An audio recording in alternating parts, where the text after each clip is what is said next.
तो तुलसीदास जी महाराज यही कहते हैं, यदि कोई सत्संग का आदर करे, सत्संग का सम्मान करे, सत्संग को भाव से सुने, श्रद्धा से सुने, आदर करे सत्संग का, तो उनको सभी दुखों से छुट्टी मिलती है।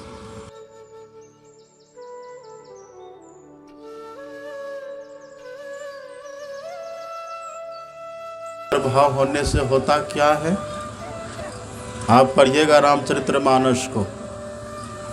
गोस्वामी तुलसीदास जी महाराज कहते हैं, सेवत सादर शमन कलेसा। जो सत्संग का आदर करता है, जो सत्संग का सेवन आदर के साथ करते हैं, तो उनको लाभ क्या होता है? शमन कलेसा, उनका क्लेश खत्म हो जाता है। क्लेश कहिए या दुख कहिए, एक ही बात है। उनका दुख मिट जाता है। यहाँ सैकड़ों की संख्या में आप लोग बैठे हुए हैं, लेकिन एक भी चेहरा ऐसा नहीं दिख रहा है जो बिल्कुल आनंदित हो, बिल्कुल सुखी हो। सबके भीतर कोई न कोई दुख है, कोई तन दुखी और कोई मन दुखी, निधि रहत उदास। किन्हीं को तन में दुख है तो किन्हीं को मन में चिंता व्यापी हुई है, कोई चिंतित है। तो सब यहाँ किसी न किसी दुख से दुखी। और संत कबीर साहब तो कहते हैं, तंधर सुखिया कोई न देखा, और जो देखा सो दुखिया। यहाँ सब दुखी है। नानक दुखिया सब संसार। हमारे सदगुरु महाराज जी लिखते हैं पदावली में, जनी लिपटोरे प्यारे जग परदेसवा, असुख कछु यहवा नाही। यह परदेसवा काल को भेषवा, जोरे आवय दुख पाही। यहाँ जो भी कोई आते हैं, जो भी रहते हैं, तनधारी जो भी है, यहाँ पूरा का पूरा सुखी कोई नहीं है। कोई न कोई दुख सबको लगा हुआ है। अब भागवत को पढ़ करके देखिए आप, श्रीमद् भागवत महापुराण को आप पढ़ेंगे ना, आप श्रीमद् भागवत को पढ़िएगा। उसमें वेदव्यास जी महाराज लिखते हैं, न चंद्रस्य सुखम किंचिन। पहले तो यहाँ धरती पर की बात कह दी, मनुष्य मात्र की बात कह दी, जीव मात्र की बात कह दी। अब जहाँ हम लोग ये सोचते हैं ना कि पुण्य कर्म करो, अब मरो तो मर करके स्वर्ग जाओ। लोग कहते हैं ना स्वर्ग में बहुत सुख है, अभी दान पुण्य करिए, शुभ कर्म करिए, गंगा स्नान करिए, तीर्थों में जाइए, धामों में जाइए, गरीबों की रक्षा करिए, समाज की सेवा करिए, और मरिए तो स्वर्ग में जाइए। कहते वहाँ बड़ा सुख है। लेकिन अभी आपने सुना, राम भगवान उपदेश कर रहे थे अपनी प्रजाओं को कि हे मेरी प्रजाओं, यही तन कर फल विषय न भाई। यह जो मानव का तन मिला है ना, इसका फल विषयों का सेवन नहीं है। स्वर्गो स्वल्प अंत दुखदाई। यदि आप स्वर्ग पा भी लीजिए, जहाँ बहुत विषय सुख है, जितना विषय सुख यहाँ हम लोगों को मिलता है ना, यहाँ भी तो विषय सुख ही है। खाओ, खाओ, देखो, सुनो, छुओ और सूंघो, बस यही 5 सुख है यहाँ, इससे ज़्यादा नहीं है। हम बढ़िया से बढ़िया खाने का प्रयास करते हैं, हम बढ़िया से बढ़िया देखने का प्रयास करते हैं, सूंघने का प्रयास करते हैं, छूने का प्रयास करते हैं, सुनने का प्रयास करते हैं। यदि आप विचार करके देखिएगा ना, तो दिन भर सुबह से लेकर के शाम तक और शाम से लेकर के सुबह तक यही 5 काम करने में लगे रहते हैं। देखते फिरते हैं, सुनते फिरते हैं, और सूंघते फिरते हैं, छूते फिरते हैं, और रस लेते फिरते हैं। भाई यही काम चलता है। तो जितना ये काम हम यहाँ बैठ के कर रहे हैं ना, यहाँ रह के करते हैं ना, यही काम देवता लोग और ज़्यादा करते हैं। बस वही सुख है वहाँ।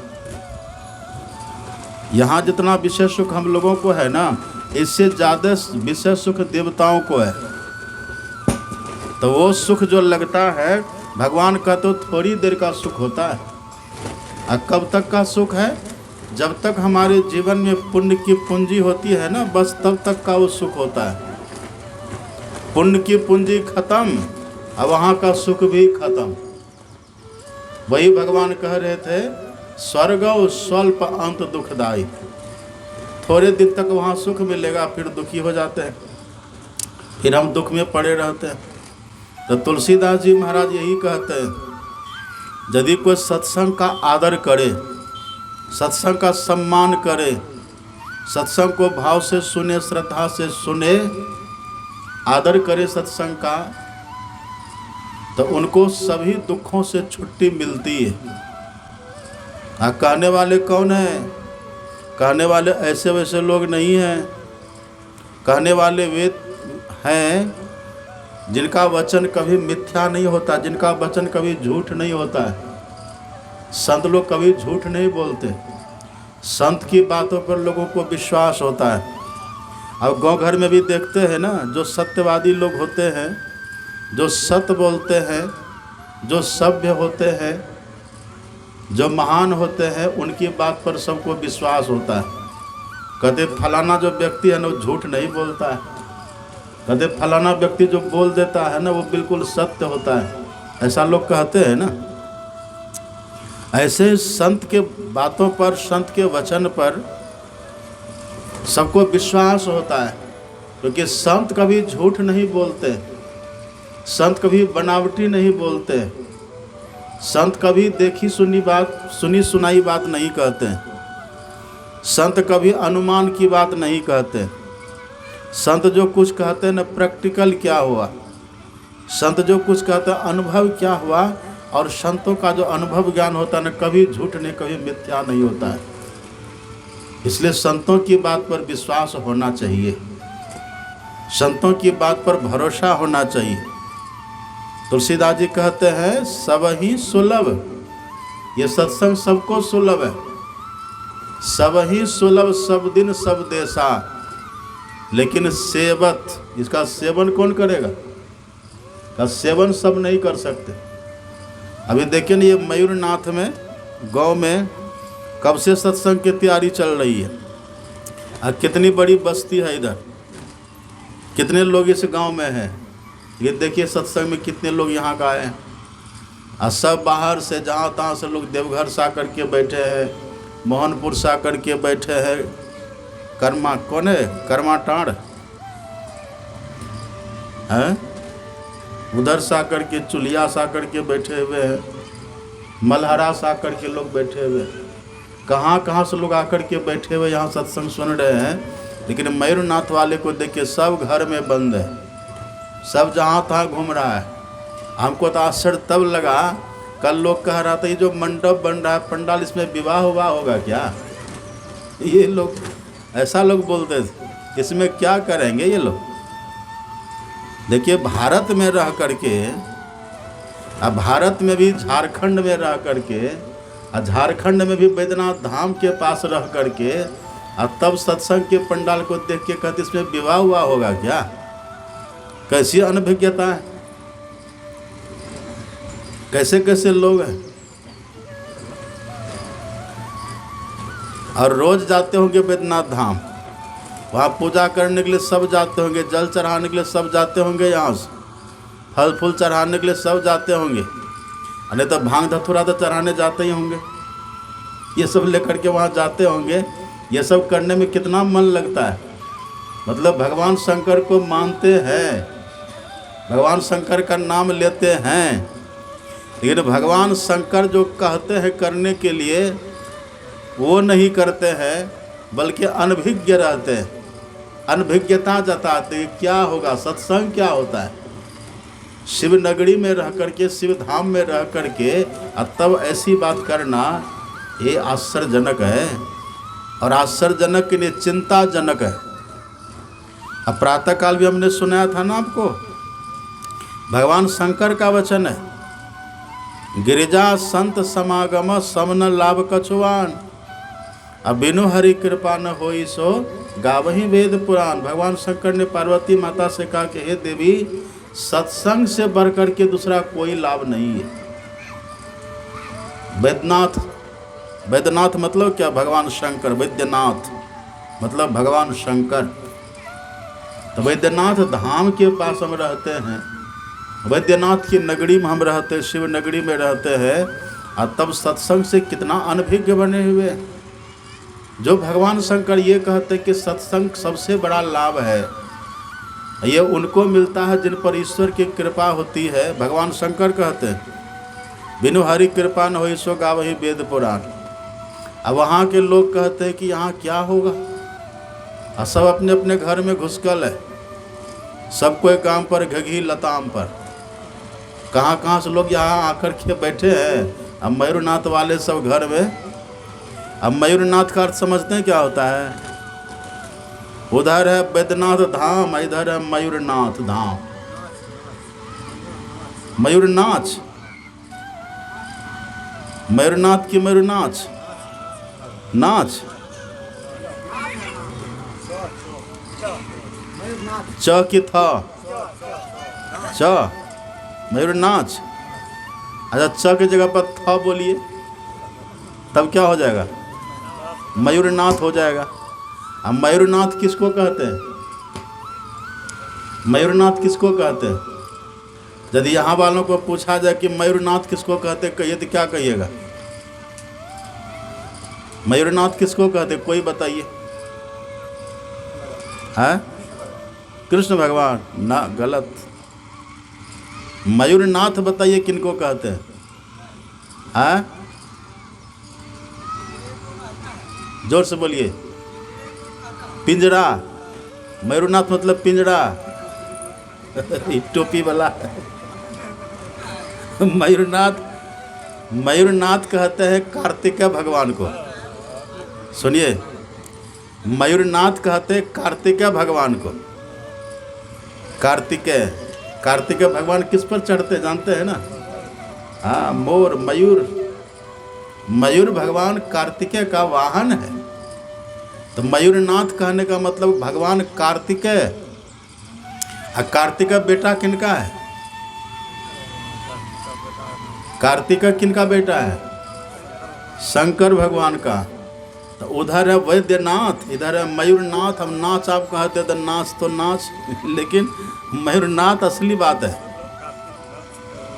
हाँ, तो भगवान कार्तिकेय, कार्तिकेय भगवान है कौन? आप पढ़िएगा पुराणों को। कार्तिकेय भगवान देवताओं का सेनापति है। और देवताओं का सेनापति ये कब बने हैं? ये मयूरनाथ देवताओं का सेनापति कब बने हैं?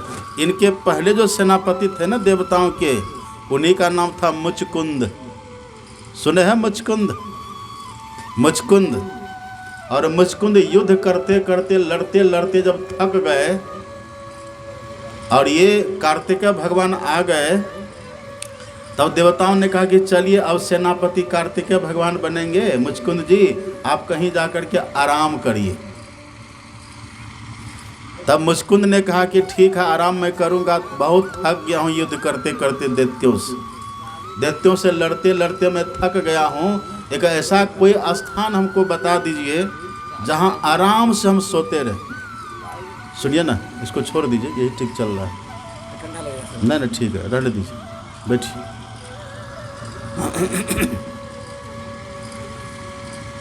तो मुचकुंद ने कहा हमें कोई ऐसा स्थान बतला दीजिए जहाँ हम आराम करें, जहाँ सोए न तो कोई हमको विघ्न न करे, कोई बाधा न करे, क्योंकि सब जगह सो भी नहीं सकते, विघ्न होता है। अब देखिए हमारी माता जी कहाँ के सोई हैं, सत्संग में सोई है यहाँ। अब तकिया तो लेवे नहीं किया, तकिया भी ना लिखाना चाहिए। बूढ़ी है कोई बात नहीं, सो के भी रहिए लेकिन सत्संग में ही रहिए, लेकिन नींद मत पड़िएगा, आँख खोल के पड़े रहिए। बीमार है, बूढ़ी है, कोई बात नहीं है।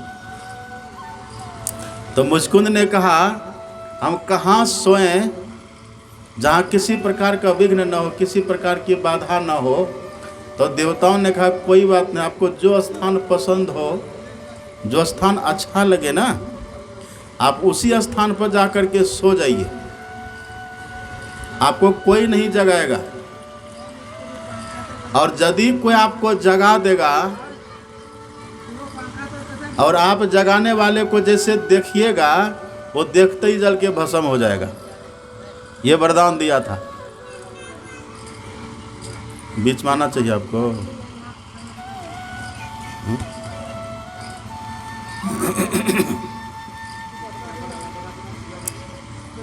क्या कह रहे थे हम? हैं? हाँ,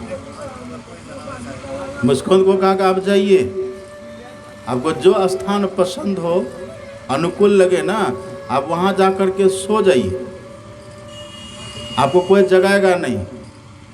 और यदि कोई जगा देगा, जगाने की भूल करेगा, तो जगाते ही जैसा आप उसको देखिएगा ना, जल करके भस्म हो जाएगा। और उसके बाद भस्म जो होगा ना, भस्म के बाद जो दूसरा कोई होगा तो भगवान ही होंगे। जो भस्म होगा, भस्म करने के बाद जिनका आपको दर्शन होगा ना, हम सब देवता आपको ये वरदान देते, आशीर्वाद देते, वो भगवान ही होंगे। भगवान का दर्शन आपको हो जाएगा। तो वही मुचकुंद वहाँ गुफा में, प्रवर्सन पर्वत की गुफा में सो रहा था। और द्वार वहाँ मथुरा में श्री कृष्ण भगवान रहते थे। तो चारों तरफ से जरासंध की सेनाओं ने घेर लिया मथुरा नगरी। इधर से जरासंध की सैनिकों ने घेरा और इधर से काल यवन की सैनिकों ने घेरा। दोनों तरफ से सैनिकों ने घेर लिया। और आप पढ़िएगा, भागवत को आप पढ़िए, जरासंध की सेनाओं की संख्या थी 23 करोड़, नहीं 23 अक्षोहिणी। कितनी सेना थी? जरासंध की सेनाओं की संख्या 23 अक्षोहिणी। अब महाभारत में कितनी सेनाएं थी? मात्र 18 अक्षोहिणी। कौरव पांडव दल की सेनाओं को मिला करके, सब सेनाओं को मिला करके मात्र 18 अक्षोहिणी सेना थी महाभारत के युद्ध में। लेकिन ये जो युद्ध हुआ है, ये महाभारत से पहले हुआ था। महाभारत का युद्ध तब हुआ था जब भगवान श्री कृष्ण द्वारकाधीश बन गए, तब हुआ है। और ये युद्ध हुआ है जब भगवान मथुरा में ही थे, तब द्वारिका बनी भी नहीं थी, तब उस समय ये हुई। तो जरासंध 23 अक्षोहिणी सेना लेकर के आया। भगवान ने 17 बार 23 अक्षोहिणी सेनाओं का संहार कर दिया। 17 बार किया भगवान ने संहार। और 18वीं बार में फिर 23 अक्षोहिणी सेना लेकर के आया। इधर से काल्यवन की 23, जरासंध की 23 अक्षोहिणी सेना, और उधर से काल्यवन की 1 करोड़ सेना। काल्यवन रहता था अरब देश में, अरब है ना अभी, उधर ही काल्यवन रहता था। और काल्यवन की सेनाओं की संख्या तब थी 1 करोड़। तो इधर से काल्यवन की सेना ने घेरा और इधर से जरासंध की सेनाओं ने घेरा मथुरा नगरी को चारों तरफ से, करोड़ों की संख्या में से। अब ये वर्णन है, भागवत में पढ़िए, देखिए, चारों तरफ से घेर लिया है। और ये 18वीं बार है। और आश्चर्य की बात तो ये है, भगवान श्री कृष्ण ने बलराम भैया से कहा था कि भैया हम युद्ध करेंगे, गप मत करिए, हम जरासंध की सेनाओं का संहार करेंगे, हम जरासंध की सेनाओं का वध करेंगे, लेकिन जरासंध का हम वध नहीं करेंगे। ऐसा भगवान ने क्यों कहा? हम जरासंध को नहीं मारेंगे, जरासंध की सेनाओं को मारेंगे। ऐसा भगवान ने क्यों कहा है? आप पढ़िए भागवत में। इसके कहने के मूल में भगवान का ये भाव है, जरा, जरा कहते हैं बुढ़ापा को। जरा एक राक्षस भी था, जरा नाम की एक राक्षसनी थी, जरा, और उसी जरा से बना था जरासंध, बना था ना। जरासंध का जब जन्म हुआ था ना, तो 2 पार्ट अलग अलग था उसका, मृत था। वही एक राक्षसी थी जरा नाम की, वो जरा नाम की राक्षसी आई और दोनों पार्ट को, दोनों भाग को मिला दिया, वो जीवित हो गया, तो उसका नाम पड़ गया जरासंध। और जरा का अर्थ होता है बुढ़ापा। जरा कहते बुढ़ापा।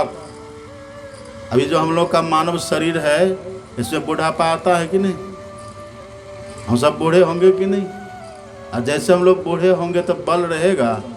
अभी जो बल है, जो सामर्थ्य है, जो शक्ति है, अभी जो ज्ञान है, जो बुद्धि है, जो विवेक है, वो बुढ़ापा में रहता है? बुढ़ापा में नहीं रहता।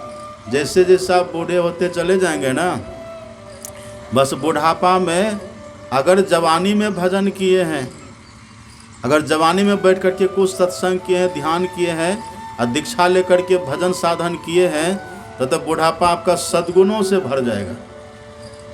तो ऐसे बूढ़ों के लिए देवी देवता आते हैं उनकी रक्षा करने के लिए, उनकी सेवा में आते।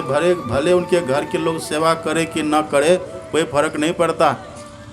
आप पढ़िए ना, गुरु गोरखनाथ की वाणी पढ़िए, अजपा जपय सुन्नी मन धरे, अब 5 इंद्रिय निग्रह करे, ब्रह्म अग्नि में होमे काया, अतास महादेव बंदे पाया। जो अपने भीतर में अजपा जपे मतलब जो नाद साधना करते हैं, और सुन्नी मन धरे मतलब जो शून्य ध्यान करते हैं। शून्य ध्यान कहिए या बिंदु ध्यान कहिए, एक ही बात है। अजपा जपे या नाद ध्यान कहिए, एक ही बात है। हम लोग को गुरु महाराज जी रटा देना, रोज हम लोग गाते हैं, सब संतन की गाते ना, सब संतन की बड़ी बलिहारी, और उनकी स्तुति कही विधि कीजिए, मोरी मत अति नीच अनाड़ी। उसी में गाते हैं, बिंदु ध्यान विधि नाद ध्यान विधि, सरल सरल जग में परचारी। तो बिंदु ध्यान कहिए और गुरु गोरखनाथ जी कहते शून्य ध्यान, एक ही बात है। नाद ध्यान कहिए या अजपा जपय कहिए, एक ही बात है। अनहद अपने साथ है, अजपाता को नाम। अनहद ध्यान कहिए कि अजपा जप कहिए, एक ही बात है। यदि ये कोई करे तो इसका फल क्या होगा? तास महादेव बंदे पाया। महादेव मतलब क्या? भगवान शंकर। भगवान शंकर भी उनकी वंदना करते हैं। ये दोनों साधन यदि कोई व्यक्ति करे ना, उनकी वंदना भगवान शंकर भी करते हैं। और भी आप पढ़िए, धन यौवन की करे न आस, चित्त न राखे कामिनी पास, नाद बिंद जाके घट जड़े, ताकि रक्षा पार्वती करे। गुरु गोरखनाथ का वचन है। जिनके भीतर में नाद बिंदु जलता है, जिनके भीतर में नाद और बिंदु की साधना है, गुरु गोरखनाथ जी कहते हैं ऐसे की रक्षा माता पार्वती करती है। तो यदि जवानी में भजन कर लिए, जब तक देह में बल है, जब तक देह में शक्ति है, जब तक आप चल फिर पाते, काम धंधा कर पाते हैं, जब तक आँख से देख पाते हैं, कान से सुन पाते हैं, पैर से चल फिर पाते हैं, हाथ से ले दे काम धंधा कर सकते हैं, तब तक यदि आपने भजन कर लिया, नाद बिंदु की आपने उपासना कर ली, अब बूढ़ा हो गए तो आप चिंता मत करिए, परवाह मत करिए। भले आपके बच्चे सेवा नहीं करेंगे, आपका पुत्र पुतहु सेवा नहीं करेंगे, अथवा कोई घर का अन्य सदस्य भी हो सकता आपकी सेवा न करे, आपका अपमान करे, तिरस्कार करे, हो सकता अड़ोसी पड़ोसी भी आपकी अवहेलना कर दे। पर आप चिंता मत करिए। ऐसे जो महापुरुष होते हैं ना, जो जवानी में भजन करते हैं, नाद बिंदु की उपासना करते हैं, ऐसे की रक्षा माता पार्वती हमेशा करती है। अब पार्वती कहने का भाव क्या है? माता पार्वती नव दुर्गा के रूप में प्रकट हुई है। पार्वती माता को शैलपुत्री कहते हैं। शैलपुत्री, ब्रह्मचारिणी, चंद्रघंटा, कात्यायनी, कुष्मांडा, ये सब जो है ना, ये माता पार्वती का 9 रूप है। यही है दुर्गा। और दुर्गा कब आती है? जब महिषासुर आता है। महिषासुर कैसा राक्षस था? जहाँ सभी देवी देवता हार गए, थक गए, जहाँ ब्रह्मा विष्णु महेश भी युद्ध में पराजित हो गए, तब माता दुर्गा आती है। और तब माता दुर्गा आकर के दुर्धर्ष दैत्य का वध करके सबकी रक्षा कर लेती है। मतलब माता दुर्गा को निग्रह शक्ति कहा गया है। ये निग्रह शक्ति है। निग्रह शक्ति मतलब जो बड़े बड़े दुष्टों का, जो दुर्जनों का, राक्षसों का, जिनका वध कोई न कर सके, जिनका निग्रह कोई न कर सके, उनका भी जो निग्रह कर दे वही है दुर्गा। तो ये गुरु गोरखनाथ जी कहते हैं, अब आप कल्पना करिए जब ऐसे आपकी रक्षा करने वाले हो जाएंगे तो फिर और किसी की रक्षा की जरूरत पड़ेगी। अभी हम थे ना यहाँ ठहरे हुए हैं ना विद्यालय में, तो हम यहाँ आने के पहले गए, बाथरूम फ्रेश होने के लिए गए। जब उधर से निकले तो देखिए बरामदा पर पुलिस घूम रही है, राइफल वाला गन, बंदूकधारी पुलिस वहाँ घूम रही है। हमने कहा पुलिस कहाँ से आ गई, लगा कोई गार्ड है, ये गार्ड पुलिस कहाँ से आ गई। तो फिर देखे दो चार नेताजी वही वहाँ बैठे हुए थे, अच्छे थे लोग, जैसे हम कहते प्रणाम उन लोगों ने किया।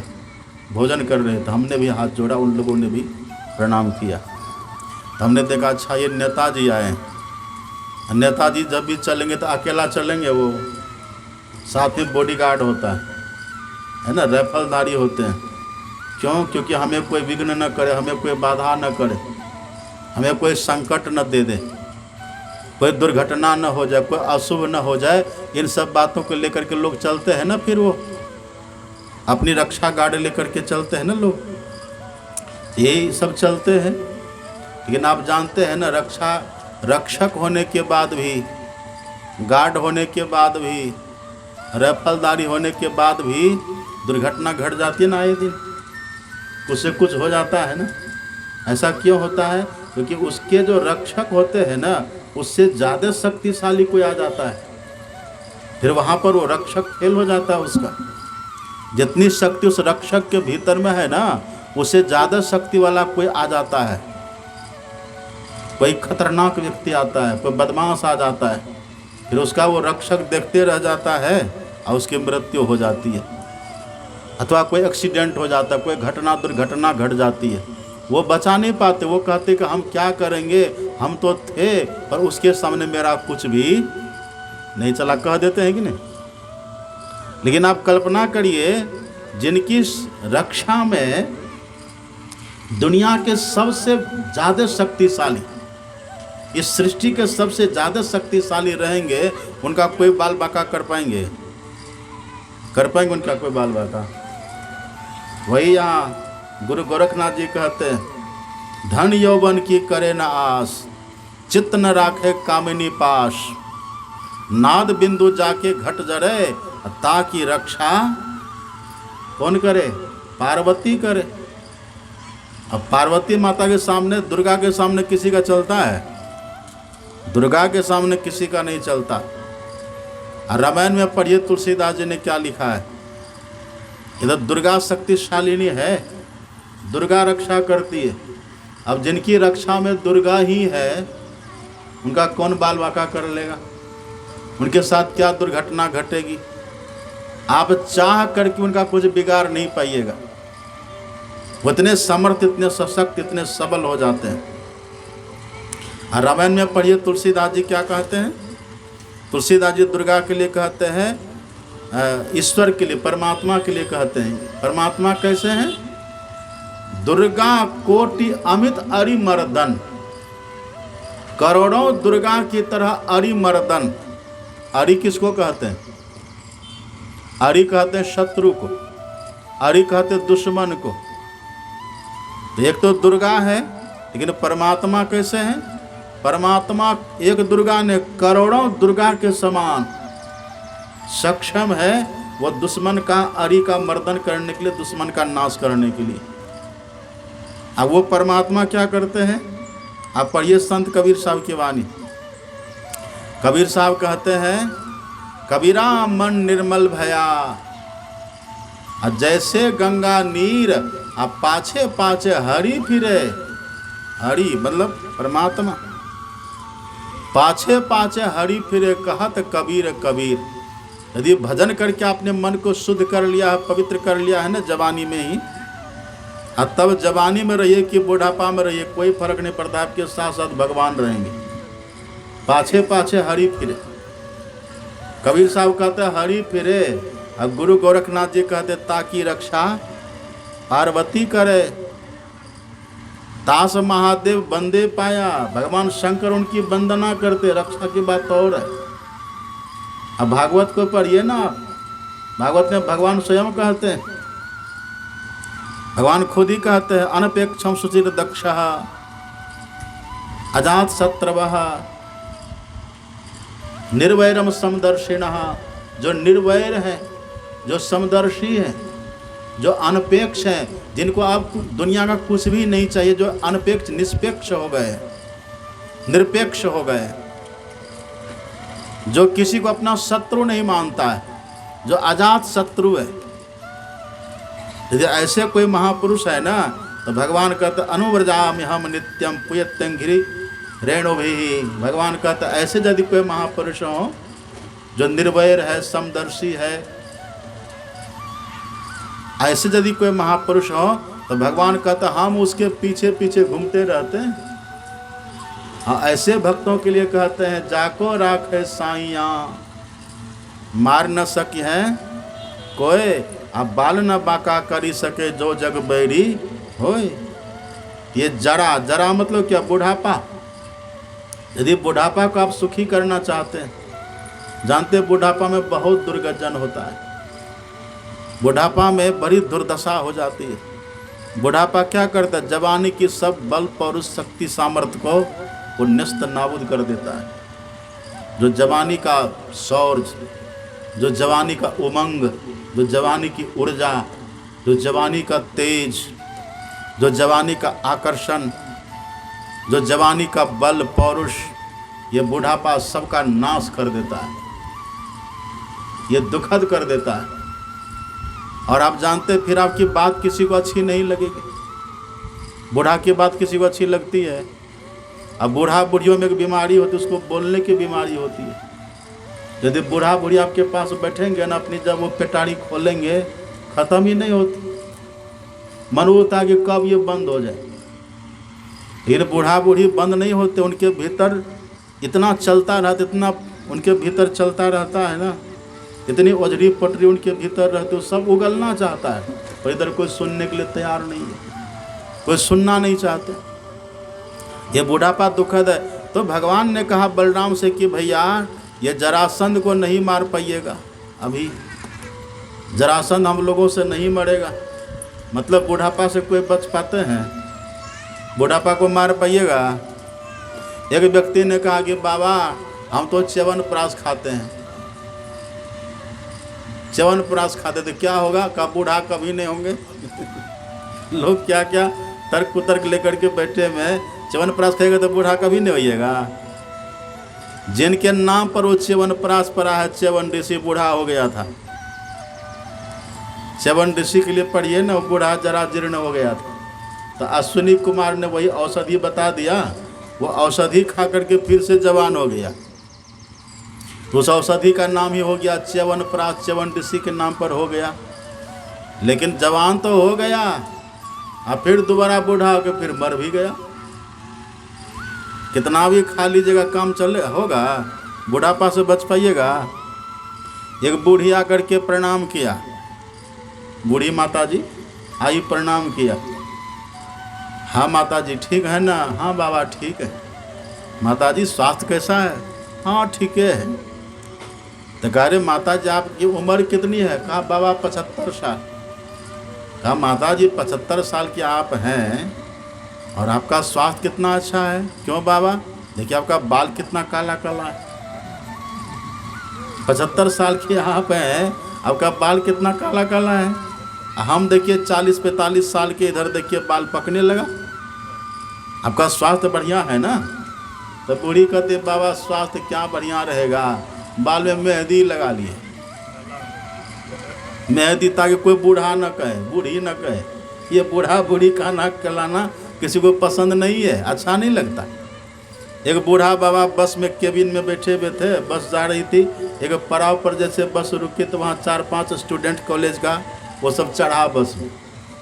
अब बच्चे तो बच्चे होते ना, कॉलेज का तो जानते ना, हाल कॉलेज के बच्चों का। वो बस में जैसे चढ़ा, केबिन में घुसे, बूढ़ा बगल होइए, अब बूढ़ा को जैसे कहा बूढ़ा तो वो उसका बीपी हाई हो गया, अरे हमको तुम बूढ़ा कहता है। तो बच्चों ने कहा बूढ़ा है तो आपको बूढ़ा नहीं कहेंगे, कहा मत कहो बूढ़ा। कहा तो क्या कहेंगे, कहा भूतपूर्व जवान कहो, भूतपूर्व जवान कहो। मतलब बूढ़ा होना, बुढ़ापा किसी को पसंद नहीं है। बाल पके बाल लगाओ, दांत झरे दांत बनाओ, कम दिखाई पड़े तो चश्मा पहनो, लेकिन लोग स्मार्ट होकर के बने रहना चाहते हैं, हमेशा यंग जवान बने रहना चाहते हैं। लेकिन भगवान कहते हैं कि जड़ा संध है, ये जड़ा तो आएगी, इसे देह में बुढ़ापा तो आएगी। सुन रहे थे न मानव तन की कितनी महिमा है। भगवान खुद इसका बखान कर रहे थे, बड़े भाग मानुष तनु पावा, सुर दुर्लभ सब ग्रंथ ही गावा। ये मानव तन बड़े भाग से मिला तो है, लेकिन बूढ़ा हो जाइएगा। यदि स्वस्थ रहे, आपकी आयु शेष रही, खान पान ठीक रहा, रहनी गहनी सब ठीक ठाक रही, आप लंबी आयु वाले हैं ना, तो बूढ़ा होइएगा, बुढ़ापा से बच नहीं पाइएगा।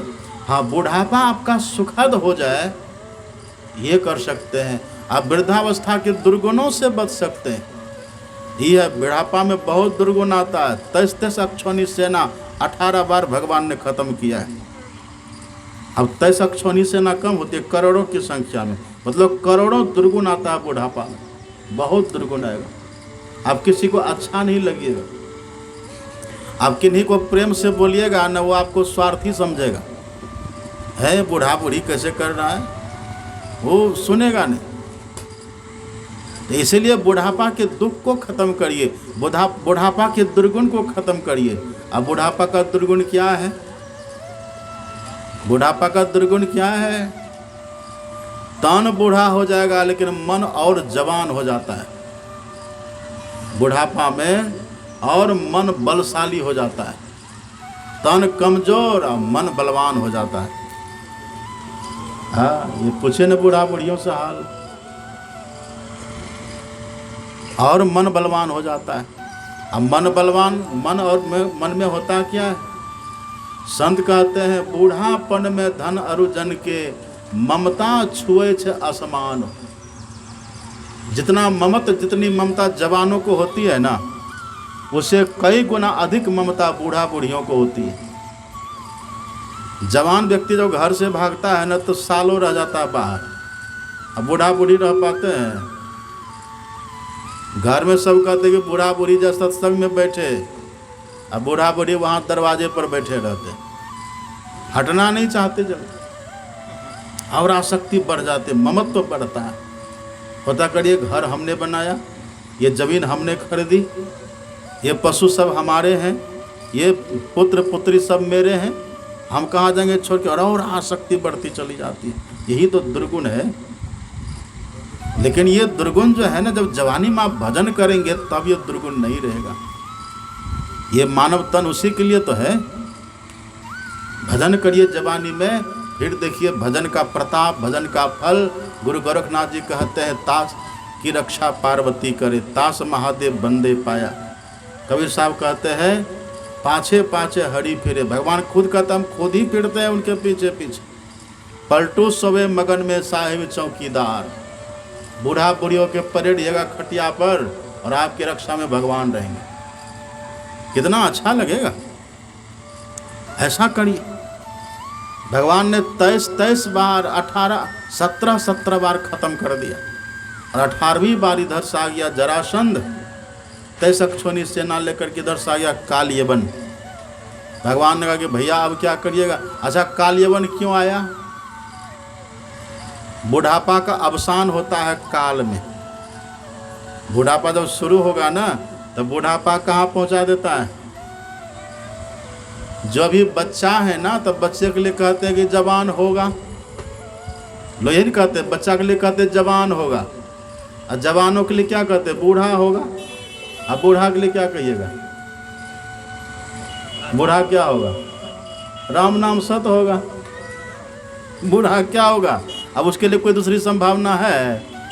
बूढ़ा है तो काल आएगा, यही इसलिए काल यवन आया है। बुढ़ापा यदि आ गया ना, जो आके न जाती बुढ़ापा देखा, जो आके न जाता बुढ़ापा देखा, और जो जाके न आती जवानी देखी। यदि जवानी हमारी एक बार चली जाए तो फिर दोबारा जीवन में नहीं आती है। यदि बुढ़ापा आ गया ना तो बुढ़ापा लेके जाता है, इसलिए काल यवन आया है। तो भगवान ने कहा कि भैया भागो इसके सामने से, और काल यवन के सामने से श्री कृष्ण भागे। अब भागते भागते भगवान आगे आगे भागे जा रहे हैं, अब पीछे से काल यवन उनको खदेड़े जा रहे हैं। अब भागते भागते वही पहाड़ की गुफा में भगवान गए जहाँ वही मुचकुंद सो रहा था। मुचकुंद जहाँ सो रहा था उसी गुफा में भगवान गए। अब भगवान को तो सब पता ही था उस मुचकुंद के साथ क्या क्या हुआ है। तो भगवान वहाँ गए और जान करके अपना पीताम्बर उस मुचकुंद को ओढ़ा दी। अब खुद एक कोना में छुप गए। अब जैसे कालेवन उधर से आता है, अरे भगोड़ा डरपोक कहीं के, तुम मेरे डर से यहाँ के छुप गए, सो गए। ये पीताम्बर तान के यहाँ तो आके मेरे डर से सो गया। क्या सोचा कि मैं तुमको छोड़ दूंगा? यही सोच करके कालियवन ने एक लात मारा, नहीं जगे। तो गहरी नींद में थे ना, सतयुग के सोए हुए थे, द्वापर आ गया। सतयुग में सोए थे मुचकुंद। कुंभकर्ण तो मात्र 6 महीना सोता था, और मुचकुंद कब सोया था? सतयुग में। पूरा त्रेता बीत गया। त्रेता का आयु कितनी है? त्रेता की आयु है 12,96,000 वर्ष। इतना समय बीत चुका है। और द्वापर की आयु है 8,64,000 वर्ष। वो भी बीत गया और अंतिम चरण उसका चल रहा था। सोचिए कब से सो रहा था वो। इतना कभी सोए हैं कोई? 2 दिन सोइएगा तो फिर सोने के बाद उठने का मन करता है, फिर लेटे लेटे पड़े पड़े भी उब जाता है मन, होता कब उठ के भागे घूमे फिरे। इसको कैसी नींद आई थी मुचकुंद को? लाखों वर्ष तक सोया है, एक लात लगा नहीं जगा। फिर कालेवन जोर से हुमच करके दूसरी लात मारा, तब भी नहीं जगा। जब तीसरी लात मारा है तब ये कहता अरे कौन हमको लात मार रहा है? तो भगवान तो पीताम्बर ओढ़ा दिए थे ना। आंख खोले तो देखे पीताम्बर है। तब पीताम्बर जैसे हटाए, सामने मुचकुंद खड़ा था पैर की तरफ। जैसे ये कालियवन खड़ा था, जैसे मुचकुंद ने देखा कालियवन को, बस देखते हुए जल के भस्म हो गया। और जैसे भस्म हुआ तो सामने कृष्ण भगवान प्रकट हो गए। देवताओं का ये तो वरदान था। जैसे भगवान प्रकट हुए, ये मुचकुंद कहता कौन है आप? याद करिए वरदान की। आपको सोते सोते यदि कोई जगाएगा तो आपके देखते भस्म हो जाएगा, उसके बाद आपको कौन दिखेगा? कहाँ देवताओं ने तो कहा था भगवान दिखेंगे, तो बस समझ जाइए मैं कौन हूँ। भगवान ही थे तो ना, कृष्ण भगवान ही तो थे। तो भगवान ने फिर उनको दर्शन दिया। वही मुचकुंद को भगवान ने आशीर्वाद दिया। और वही एक द्वापर की घटना है। और कलयुग में आकर के वही मुचकुंद नरसिंह मेहता होकर के जन्म लिए। नरसिंह मेहता सुने हैं ना नाम? नरसिंह मेहता। नरसिंह मेहता कैसे थे? बड़े गरीब थे बेचारे, घर में कुछ नहीं था। उनकी एक ही बेटी थी, बेटी का विवाह होना था। तो उनकी शादी तय हो गई, विवाह तय हो गया। तो पत्नी थी बड़ी करकशा, उल्टा थी पत्नी, एकदम बात बात में तुनक मिजाज, पति का अपमान करने वाली, पति परायणा नहीं थी वो। तो उनकी पत्नी ने कहा कि क्या देख रहे हैं, कल बारात आने वाली है ना, घी लेकर के आइए कहीं से। पूरी पकवान कैसे बनेगा? तो कहीं से घी लेकर के आइए। कहा ठीक है, बाल्टी दो, हम जाते व्यवस्था करके घी लाते हैं। नरसिंह मेहता ने वही बाल्टी ली और चले घी लाने के लिए। अब संजोग से क्या होता है, रास्ते में सत्संग हो रहा था। जैसे यहाँ सत्संग हो रहा है ना, ऐसे सत्संग हो रहा था रास्ते में। तो नरसिंह मेहता ने देखा कि सत्संग हो रहा है, तो चलो थोड़ी देर बैठ करके हम भी सुन लेते हैं। अब नरसिंह मेहता जैसे बैठे सत्संग सुनने के लिए, तो महापुरुष दूसरे तरह से सुनते हैं और हम लोग दूसरे तरह से सुनते हैं। लोग कितना सुनते सुनते सो जाते हैं। और कितने का तन रहता सत्संग में, मन उड़ जाता संसार विषयों में। हमारे गुरु महाराज जी कहते हैं ना, विषयों में ही मन लागे और सत्संग से हटी भागे। और तुलसीदास जी कहते मन तो रमे संसार में, तन साधुन के संग, और तुलसी आई वियोग ते ना लगा हरि रंग। हम तन को बैठा देते सत्संग में, और मन कहाँ कहाँ उड़ जाता है। लेकिन जो महापुरुष होते हैं वो बड़े सावधान होकर के सुनते हैं। महापुरुष थे नरसिंह मेहता, मुचकुंद ही नरसिंह मेहता बने थे। अब ये नरसिंह मेहता जैसे सत्संग में जाकर के बैठे ना, तो बैठे बैठे ये जप भी कर रहे हैं, भगवान का चिंतन भी कर रहे हैं, सत्संग को भी सुन रहे हैं। सुनते सुनते ये तन्मय हो गए, सत्संग में तल्लीन हो गए। ये सत्संग को रति के साथ सुने, इतना प्रेम से, इतना भाव से, इतनी तन्मयता से, इतनी तल्लीनता से नरसिंह मेहता ने सत्संग को सुना कि घी लाना ही भूल गए। सत्संग में बैठ कर के अपना काम धंधा को भूल गए।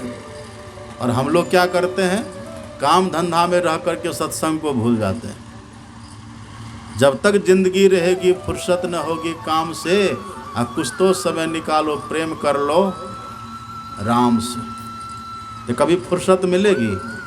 और यदि कहीं सत्संग में आए भी तो फॉर्मेलिटी निभाने के लिए, चलो देखते कौन महात्मा आया, चलो देखते कौन महात्मा क्या कहता है, कहाँ से आया, कैसा है, वह फॉर्मेलिटी निभाने के लिए आ जाते हैं। लेकिन महापुरुष ऐसे नहीं करते। तुलसीदास जी कहते हैं सेवत सादर, जो सत्संग का आदर के साथ सेवन करते हैं। नरसिंह मेहता ऐसे बैठे सत्संग में, इतना तल्लीन, इतना मगन हो गए कि घी लाना ही भूल गए। अब बैठे, वो सत्संग करने वाले महापुरुष भी जैसे ऐसे थे, उनके सत्संग का समापन ही नहीं होता था। जैसे अपने गुरु महाराज के गुरु थे ना परमसंत बाबा देवी साहब, वो जब तक श्रोता, एक भी श्रोता जब तक रहते थे ना, वो सुनाते रहते थे। गुरु महाराज के जो गुरु थे परमसंत बाबा देवी साहब, उनका अखंड सत्संग चलता था, रात रात भर प्रवचन चलता था। यहाँ आप लोग रात भर बैठिएगा, घड़ी देख आते चलो 2 घंटा सत्संग सुनाते हैं। और जैसे थोड़ा सा समय ज़्यादा होगा तब बार बार घड़ी देखे कब ख़त्म हो आरती, कब यहाँ से भागे। एक जगह तक बाबा गए सत्संग करने के लिए। अब बाबा की आदत थी, आंख बंद कर लेते थे, ऊपर से चश्मा पहन लेते थे, तब प्रवचन करते थे। एक तो आंख बंद कोई देखे नहीं, किन्हीं को श्रोता को देखते नहीं थे, और ऊपर से काला चश्मा पहन लेते थे, अब बस बोलते रहते थे। एक दिन जब बोलने लगे, 6 बजे बैठे प्रवचन करने के लिए, और करते करते 9 बज गया। अब बोले जा रहे, वो ख़त्म ही नहीं करे, बोले चले जा रहे। अब लोग बैठेगा उतनी देर तक, 1-2 करके सब पंडाल से निकलने लगे, खाली होने लगा पंडाल। अब बाबा बोले चले जा रहे हैं, वो देखेंगे तब न कि कौन बैठा है कौन जा रहे हो, तो आंख बंद करके चश्मा पहन लिए। एक एक करके सब लोग पंडाल खाली कर दिए। और जब ये बोलते बोलते थक गए, रात के 11 बजा, और तब जो आंख खोले तो देखे पूरा पंडाल खाली है, एक भी श्रोता नहीं। एक व्यक्ति वहाँ बैठा हुआ था नीचे में। तब वो बाबा कहता, अच्छा आप धन्य हैं, आप धन्यवाद के पात्र हैं। बोले क्यों? कहा आप असली श्रोता हैं, अब अभी तक जमे हुए, अभी तक आप डटे हुए हैं। वो व्यक्ति बोला हम श्रोता उरोता नहीं, हम तो दरी जोग रहे, कोई दरी लेके भाग न जाए, हम श्रोता थोड़े, हम तो दरी का पहरा कर रहे हैं। ऐसे लोग सुनते हैं। लेकिन वो जो महापुरुष थे जो बोल रहे थे, बोले जा रहे, नरसिंह मेहता भी सुने जा रहे। कई घंटा बीता, रात हो गई, और तब भी वो वक्ता बोले जा रहे। देखा कि एक अच्छा श्रोता हमको मिल गया, नरसिंह मेहता। अब महापुरुष कहने से तो सत्संग की महिमा और बढ़ जाती है ना। सुनाते चले जा रहे हैं, नरसिंह मेहता तन्मय। अब देखिए, अब भगवान को चिंता हुई, यह सत्संग है क्या? तुलसीदास जी कहते हैं, देही सत्संग निज अंग, श्रीरंग भव भंग कारण शरण शोकहारी। ये सत्संग के भगवान का अंग है सत्संग। अब भगवान को चिंता होते कि इसकी बेटी का कल विवाह है, इनकी पुत्री का कल विवाह है, ये आए थे घी लाने के लिए और सत्संग में भूल गए। अब तो इसका काम हमको करना पड़ेगा, क्योंकि मेरा काम ये कर रहा है। हम लोग गुरु महाराज जी कहते हैं ना, नित्य प्रति सत्संग कर ले प्यारा, तेरा कार सरे सारा। सत्संग करने वाले का काम बिगड़े हो नहीं सकता है। सत्संग करने वाले को नुकसान हो संभव ही नहीं। भगवान ने देखा कि मेरा सत्संग कर रहा है, और सत्संग तो मेरा अंग है। जब ये मेरे अंग संग है तो इसकी रक्षा करना भी मेरा उत्तरदायित्व है, मेरा कर्तव्य है। अब देखिए वहाँ घटना क्या घटती है। वहाँ घटना घटी, भगवान ही बन गए नरसिंह मेहता। सुनिए ध्यान से, ए बच्चा बैठो, क्या कह रहे थे हम? हाँ, भगवान ने देखा कि नरसिंह मेहता तो सत्संग में भूल गए, ये तल्लीन है, तन्मय है सत्संग में। तो भगवान ने देखा कि जब ये मेरा काम कर रहा है, जब ये अपना आत्म कल्याण का काम कर रहा है, तो इसका संसारिक, इसका लौकिक काम को पूर्ण करना भी मेरा कर्तव्य है। तो भगवान ही बन गए नरसिंह मेहता। कहीं आना जाना पड़ता है भगवान को? भगवान तो सब जगह है ही है। हरि व्यापक सर्वत्र समाना। भगवान सब जगह रहते हैं, दिखाई नहीं पड़ता भगवान को। उनकी आंख खराब होती है कभी। सर्वतोक्षी शिरोमुखम, भगवान की आंख सभी जगह है। भगवान सबको देखते रहते हैं। कभी सोते हैं भगवान? भगवान कभी सोते हैं? अब तो ऐसे ऐसे लोग आ गए हैं, कहते हैं अपना उठते 8 बजे, तब कहते हैं जागो महादेव। वो भगवान को जगाते। भगवान कभी सोते हैं? यह प्रीतिकरण की रीति नहीं, प्रभु जागत है तू सोवत है। भगवान तो हमेशा जग रहे, हम सोते हैं। इसलिए भगवान सबको देखते हैं, कभी बेहोश नहीं होते, कभी बेखबर नहीं होते, और उनका कहीं अभाव नहीं होता। भगवान सब जगह सबको देखते हैं। अभी जी हम सब बैठ कर के सत्संग कर रहे हैं ना, हम सब भगवान की दृष्टि में हैं, सबकी हाजिरी लग रहे हैं वहाँ। अब बैठे बैठे कौन किस भाव से बैठे हुए हैं वो भी वहाँ लिखा जा रहा है, सब हिसाब किताब होगा। जो श्रद्धा से सुन रहे, प्रेम से सुन रहे हैं, उसके लिए कुछ और होगा, और जो फॉर्मेलिटी निभाने के लिए उसके लिए कुछ और होगा। सब तरह के लोग होते हैं ना। नरसिंह मेहता जब तन्मय हो गए तो भगवान ही खुद बन गए नरसिंह मेहता। भगवान ही नरसिंह मेहता बने। अब बाल्टी ले लिए और चले गए जहाँ से घी लाना था नरसिंह मेहता को, उसके घर चले गए। कहा घी दे दीजिए, तो दे दिया घी, बाल्टी भर करके घी लिए और जा कर के नरसिंह मेहता के घर में नरसिंह मेहता ही बन करके भगवान उनकी पत्नी से कहते लो देवी घी लो। पत्नी घी लेकर रख लेती है। वहाँ से इधर उधर हो गए तो पत्नी के मन में होता किसी और काम में गए होंगे, वो तो थे भगवान, अंतर्धान हो गए। इधर जब सत्संग समाप्त हुआ, रात हो गई, अब सत्संग समाप्त हुआ, तब नरसिंह मेहता का ध्यान टूटा। अरे हम तो आए थे घी के लिए, ये क्या हो गया? अब समय देखा तो रात हो गई है, अब रात में तो घी देगा नहीं। लौट गया, घर जाके पत्नी के सामने हाथ जोड़ता कि देवी क्षमा करना, माफ़ करना, मैं तो गया था घी लाने के लिए ही, लेकिन देखो न रास्ते में सत्संग हो रहा था, हम वहीं पर बैठ गए, समय बीत गया, पता ही नहीं चला, रात हो गई देवी, अब क्षमा करना, कल हम घी ला देंगे। पत्नी कहते आपको अभी ही मजाक सूझता है, कल बारात आने वाली और आपको मजाक सूझ रहा है?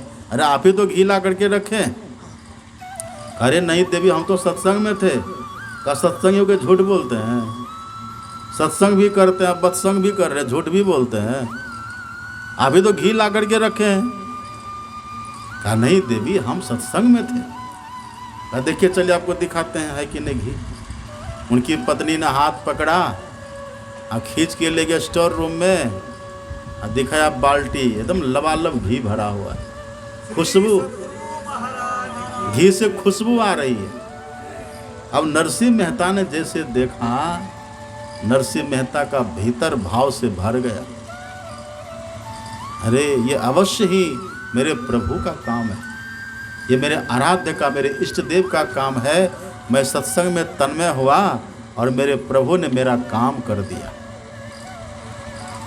और जब नरसिंह मेहता, तब कहा नरसिंह मेहता ने कि देवी, जब भगवान ये सब व्यवस्था कर रहे तो हम भजन क्यों छोड़ के प्रपंच में लगे? अब करो तुम शादी ब्याह, सब व्यवस्था होगी, हम चले अब कीर्तन करने के लिए। नरसिंह मेहता अपना जाके बैठ के वो भजन कर रहे हैं, है ना। अब बड़े आदर किए सत्संग ये नरसिंह मेहता। तो यही नरसिंह मेहता पहले क्या थे? मुचकुंद। मुचकुंद जब छोड़ दिए तब देवताओं के सेनापति कौन बने? भगवान कार्तिकेय। कार्तिकेय भगवान के वाहन है मयूर, और उन्हीं के नाम पर इस गांव का नाम है मयूर नाथ। अब नाथ भले कह दीजिए, लेकिन हम तो नाथे कहेंगे। मयूर नाच कहिए। अब मयूर भी आप गजब देखिएगा मयूर को। मयूर जो नाचता है ना, कब नाचता है मयूर? नाचता है कब? आप पढ़िएगा रामायण को, राम भगवान ने कितना सुंदर वर्णन किया है। वर्षात का समय था, श्रावण भादो का महीना चौमासा चल रहा था। श्री राम और लक्ष्मण दोनों वर्षा व्यतीत कर रहे थे पहाड़ों की कंदराओं में बैठ कर के। वर्षा झिमझिम झिमझिम वर्षा हो रही है। तभी भगवान ने वर्णन किया, और कभी कल वर्षा छूटे सूरज उग जाए। तो भगवान ने लक्ष्मण जी से कहा, लक्ष्मण देखूं।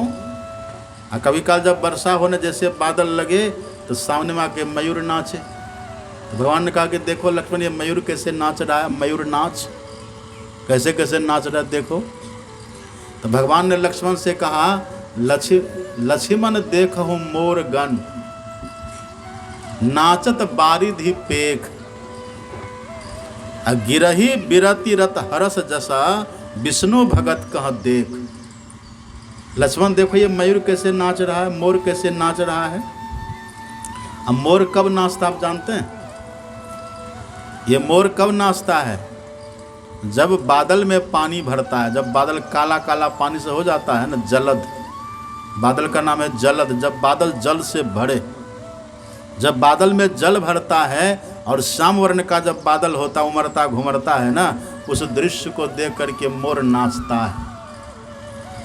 तो राम भगवान कहते जैसे बादल को देख करके मोर नाचता है, ऐसे जो गृहस्थाश्रम में रह करके विरक्त है, जो गृहस्थों में रह करके, जो घर द्वार में रह करके भी भक्त है, जो घर में भी बैरागी बन करके रहते हैं, जो घर में भी भगवान के भक्त बने हुए हैं, जो घर में रह करके सन्यासी हैं, जो घर में रह करके संत हैं।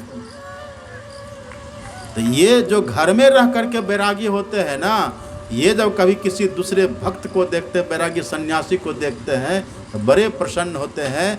भगवान कहते हैं जैसे मोर बादल को देख करके प्रसन्न होता है ना, ऐसे घर में रहने वाले गृहस्थ जो विरक्त होते हैं, वो भगवान के भक्तों को देख करके प्रसन्न होते हैं।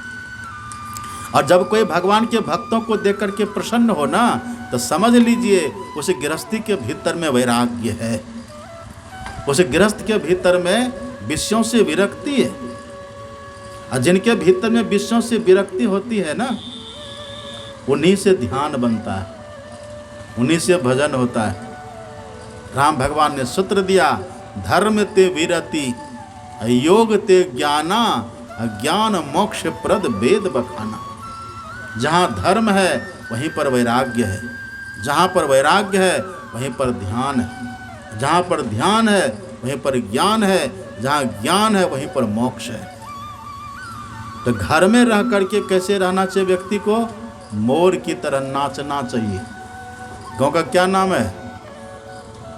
आप खाली कहते रहते मयूर नाच मयूर नाच, पर आप भी कभी नाचिए मयूर की तरह, और आप भी नाचिए मयूर की तरह। का भाव क्या है? जैसे मोर बादल को देख करके नाचता है ना, ऐसा आप लोगों को भी साधु महात्मा को देख करके नाचना चाहिए, मतलब प्रसन्न होना चाहिए। लेकिन हम तो भोरे से आकर के स्कूल में बैठे हैं, ये मयूर नाच वाले कोई आते ही नहीं है। आते हैं सब बाहर बाहर के लोग आते हैं, ये सब कोई आवे नहीं करते। इसका मतलब क्या, आप मयूर नाच में रह करके भी मोर की तरह नहीं बने। आप मोर की तरह नहीं बने मतलब भगवान राम कहते कि भीतर में वैराग नहीं आया। यदि वैराग नहीं आएगा ना भीतर में, तो आपसे भजन होगा ही नहीं, भक्ति तब नहीं होगी, भक्ति में गति नहीं होगी। एक व्यक्ति था, उसको नदी पार करना था, शाम हो गई थी, तो नदी किनारे गए तो नदी किनारे में देखा नाव तो है लेकिन नाविक नहीं है। नाव था, पतवार था, लेकिन नाविक नहीं था। तो कहा कि चलो नाव और पतवार तो है ही है, हम खुद से नाव खे करके पार हो जाएंगे नदी के। वो नाव पर बैठ गए, पतवार ले लिए, नाव को खेने लगे। शाम में नाव खेना शुरू किए थे, रात भर नाव को खेवते रहे। नाव खेवते खेवते भोर हो गया। जैसे थोड़ा साफ आ रहे, ये तो वही किनारा है जहाँ तब शाम में नाव में हम बैठे थे, पार जाने के लिए अभी भी वही है। ये नाव बढ़ी क्यों नहीं? इतने उधर से नाव वाला जो था नाविक वो आ गया। अरे भैया, मेरे नाव में तुम बैठ के क्या कर रहे हो? कहा भाई साहब, हमें पार जाना था, सोचा आपकी नाव है ही है, पतवार भी है ही है, तुमने सोचा कि चलो आप ही नहीं है, हम नाव और पतवार के सहारे पार हो जाते हैं। लेकिन देखिए ना भाई साहब, हम रात भर आपके नाव को चलाए, पतवार देते रहे, लगाते रहे, पतवार चलाते रहे, यानी आपकी नाव तो जस के तस अब तक वही है, ये हिली तक नहीं, हम पार कैसे जाएंगे?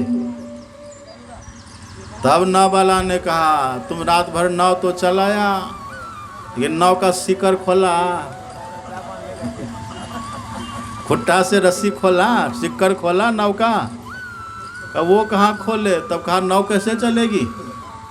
तब रात भर क्या तुम जीवन भर भी नाव चलाओ ना, कभी नाव पार जाने वाली नहीं है। ऐसे घर में रह के भजन पूजन तो करते हैं, लेकिन आसक्ति रूपी सिकर लगा रखे। तो जल चढ़ाना बेकार, तीर्थ में जाना बेकार, धाम में जाना बेकार। हाँ, पुण्य होगा, थोड़ा बहुत पुण्य होगा,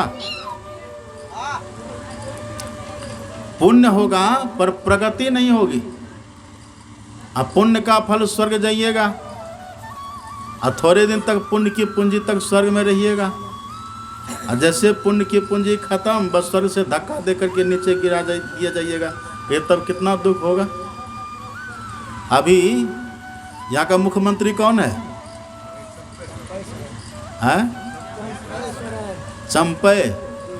चंपई सोरेन अब यहाँ का मुख्यमंत्री है। कितना उसका चलता है कहिए? पूरे झारखंड में जो कह देता है सब हो जाता है। वहाँ पर ये कानून नियम लागू, वहाँ पर ये नियम लागू, वहाँ पर ये नियम लागू, वो सब कर दे रहे हैं ना। उसके बदले में है, यदि उसी को कोई व्यक्ति जाए मुख्यमंत्री के पद से उतार दे, यही बरगाछ के नीचे पान का दुकान खोल दे कि बैठो पान बेचो, तो उसको सुख होगा कि दुख होगा? सुख होगा, उसको दुख होगा। कितना दुख होगा?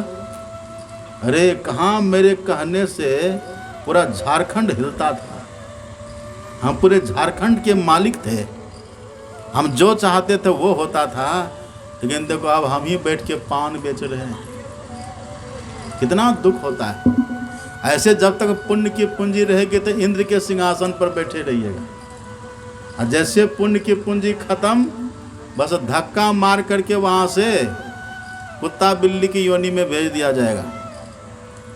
तब कुत्ता बने, सुअर बने, घूमते रहे, तब कितना कष्ट होता है। कहाँ तो वहाँ इंद्र का सिंहासन, और कहाँ सुअर वो कीचड़ का आसन, एक जैसा होगा। बड़ा दुख होता है। इसीलिए यदि कोई व्यक्ति, देखिए ये सब कैसे कर रहा है, सब जंगली तरह लग रहा है। लोग जरा सब व्यवहारिकता है इन लोगों के, सत्संग और हल्ला नहीं करे। क्या कह रहे थे हम? हाँ, वही भगवान कहते, ही तन कर फल विषय न भाई, और स्वर्गो स्वल्प अंत दुख दाई। अपने मन से कितनों फूल चढ़ाइए, पान चढ़ाइए, इधर उधर करते फिरिए, लेकिन यदि भीतर में वैराग नहीं है ना, सब व्यर्थ हो जाएगा। जैसे सीकर नहीं खोला, रात भर नाव को चलाया तो चलाना बेकार हो गया। ऐसे भीतर से विषयों से विरक्ति नहीं है, आप बैठे हैं जल फूल फल चढ़ा रहे हैं, तीर्थों में जा रहे हैं, सब व्यर्थ हो जाता है। हे राम भगवान कहते धर्म ते विरति जोग ते ज्ञान, अज्ञान मोक्ष प्रद वेद बखाने, सूत्र बना हुआ है। यह वैराग्य कब होता है, किसको होता है? जो भीतर से धर्मात्मा बने रहते हैं, जिसके भीतर धर्म होता है। धर्म किसको कहते हैं? कहीं पर धर्म का 30 लक्षण है, कहीं पर धर्म का 10 लक्षण है, पर भागवत में धर्म का 4 चरण है। पढ़िए भागवत को। तपः सत्यम शौचम दया, तपः शौचम सत्यम दया इति, ये 4 धर्म का पेड़ है। तप का भाव, सत्य, शौच और दया, ये 4 चीज आपके जीवन में है ना। सत्यता है जीवन में, तपस्या है जीवन में, और पवित्रता है जीवन में, और दया का भाव है। दया का भाव रखिए। दया पद सुख है नहीं, क्षमा सींच जल डार। तो दया रूपी पौध को क्षमा रूपी जल डार करके सींचता रहता है। क्षमा वरण को चाहिए छोटन को उत्पात, कहा विष्णु को घटी गयो भिरगो मारी लात। तो जिनके भीतर सदैव दया का भाव रहता है, समझिए वो धर्मात्मा। जिनके जीवन में तपस्या होती है वो धर्मात्मा होते हैं। और तपस्या किसको कहते हैं? शरीर और संसार के लिए जो श्रम आप करते हैं उसको कहते हैं परिश्रम। लोग 8-8 घंटा तक प्रतिदिन परिश्रम करते हैं। मजदूर को देख के खेतों में, सड़कों पर, दूसरों के घर में 8-8 घंटा 10-10 घंटा तक श्रम करते हैं, वो परिश्रम है। जो शरीर और संसार के लिए श्रम किया जाता है वो परिश्रम कहलाता है। और जब आत्म कल्याण के लिए, आत्म सुख के लिए, आत्मोद्धार के लिए, आत्म तृप्ति के लिए यदि कोई थोड़ा बैठ के श्रम करे, वही कहलाती है तपस्या। देखिए अभी सब आप लोग यहाँ बैठे हुए हैं ना, कोई स्वार्थ है यहाँ आप लोगों का? कोई स्वार्थ नहीं। चलो सत्संग हो रहा तो हम बैठ करके सुन लेते हैं। यहाँ बैठे बैठे कितने के घुटनों में दर्द हो रहा है, कितने के कमर में दर्द हो रहा है, कितने के पीठ का रीढ़ दुख रहा होगा, लेकिन फिर भी बैठे हुए क्यों? सुन रहे। आत्मकल्याण की भावना है, इसी का नाम है तपस्या। ये तपस्या है। यही है सत्य, पवित्रता, दया और तप। ये 4 चीजें जब जीवन में आती है ना, तो समझिए आप धर्मात्मा हैं। ये चारों चीजें यदि आप घर में रह करके धारण करके रखे हैं, आपके भीतर वैराग्य रहेगा। और उसकी पहचान क्या होगी? वैराग्य की पहचान क्या होगी? साधु संतों को देख करके, भगवान के भक्तों को देख करके आप प्रसन्न होइएगा। इसी को एक संत ने बहुत अच्छा कहा, 4 मिले 64 खिले, अब 20 रहे कर जोर, हरिजन सो हरिजन मिले, अब 20 7 करोड़। इसका मतलब क्या हुआ? 4 मिले मतलब 2 आंख भक्तों का और 2 आंख गृहस्थ का, जो बैरागी गृहस्थ है। तो 2 आंख इधर की 2 आंख उधर की कितनी हो गई? 4 आंख, 4 मिले। हाँ, परिणाम क्या होता है? 64 खिले। मुंह में कितना दांत है आपको? 30, 32 दांत। तो 32 दांत गृहस्थ की, अब 32 दांत विरक्त की, भक्त की। जैसे दोनों की आंखें मिली, बस दोनों मुस्कुराएंगे, हंसेंगे। यदि भक्तों को देख करके आपके चेहरे पर मुस्कुराहट आ जाए तो समझ आप गृहस्थ में भी विरक्त हैं। यदि भक्तों को देख करके सिर दर्द होने लगे, पता नहीं बलय कहाँ से आ गया, खाएगा पिएगा क्या क्या लेके भागेगा यदि ये मन में भाव हो जाए ना, तो समझ आप तब भक्त नहीं है। भक्त के भेष में, भक्त के कर्म में दुर्जन छुपे हुए हैं। ऐसी प्रसन्नता आती है। तो 4 मिले 64 खिले, अब 20 7 करोड़। आपके जो देह में रुइयाँ है, नहीं दिखते रुइयाँ, ये है, एक के देह में होता है 3.5 करोड़। अब क्या महापुरुषों का हिसाब रहा होगा पता नहीं, कौन कैलकुलेटर उनके पास रहा होगा। ये 7 करोड़ छिद्र रोमावली होती है शरीर में, तो 3.5 इनका और 3.5 उनका प्रफुल्लित हो जाते, रोमांच हो जाता है। तो 7 करोड़ 20 7 करोड़ 7 करोड़ हो जाता है। यही है, जब घर में रहने वाले भक्त मिलते हैं, विरक्त मिलते हैं किसी विरक्त साधु सन्यासी महापुरुषों से, भक्तों से, तो एक दूसरे से दोनों को आनंद आता है। इसी गांव में जब हम आए ना, हमारे देखे यहाँ के रामचंद्र बाबू हैं हमारे ही मोहनपुर के, वो आकर के मिले तो हम देख के मुस्कुरा दिए, वो भी मुस्कुरा दिए। लगा कि आप भी यहाँ आए? हाँ, ये पीछे एक बैठे हमारे, ये भी जान पहचान के देखिए हैं गिरस्त, देखिए बेस कहाँ के हैं, ये चुलिया के हैं, ये भी भक्त, ये भी मिले, ये भी हंसे, हम भी हंसे। ये हमारे बाबा बैठे हैं सामने, ये कोरे जोर इनका घर है। आपका क्या नाम है? हाँ, राम जीवन शर्मा जी हैं ये भी बहुत हमारे पुराने परिचय के हैं। ये भी जैसे मिले तो हंस दिए। जब ये देखिए कहाँ पोरे जोर से चल करके यहाँ आ गए, तो सत्संग से प्रेम है तभी तो। ये देखिए हमारे मुखिया जी हैं भूतपूर्व, अभिन थे, मास्टर थे, इनकी पुतोह शायद मुखिया ने, हाँ जिला परिषद है इनकी, इनके घर हम गए तब ये भी जैसे मिले तब भी हंसी आ गई कि देखिए आ गए सब अपने लोग। बहुत माताओं में बहुत परिचय के बैठे हुए हैं, अच्छा लगता है ना। आए यहाँ हम आए, 2-4 लोग देखा ऐसे कन्वा के देखता कि कहाँ से आ गया महात्मा कैसे आदमी, हम कुछ आपका लेने के लिए आए हैं क्या? साधु महात्मा कुछ लेके भागते हैं, दान पेटी का देखिए लाइन, यहाँ कुछ हमको लेने दीजिएगा आप लोग। बाबा एक पैसा न लेके भागे, कितनी व्यवस्था कड़ी पहरा देके लगा दिया गया है। हम कुछ लेने के लिए आए आपका, हम कुछ मांगते चांगते हैं। और साधु महात्मा दे के जाते हैं, लेके थोड़े जाते हैं। अब 10 रुपये दे दिए तो बहुत हो गया। और साधु महात्मा सांचो उपदेश देते, भली भली सीखा देते, समता सुबुद्धि देते, कुमति हरतु है, ज्ञान देते, ध्यान देते, आत्म विचार देते, ब्रह्म को बताई देते, ब्रह्म में चरतु है। क्या क्या देते हैं? प्रेम को प्रतीति देत, अभरा भरतु है, सुंदर कहत जग संत कछु लेता नाही, निस दिन संत जन देवो ही करतु है।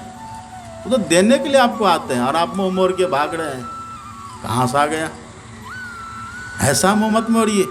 यदि मोड़ रहे हैं, अब लोग हम लोग को देखते हैं और उधर पीपल में पानी डाल रहे पीपल में पानी, कन्हवा के हमको देखते हैं तो फिर पीपल में पानी काहे डाल रहे हैं?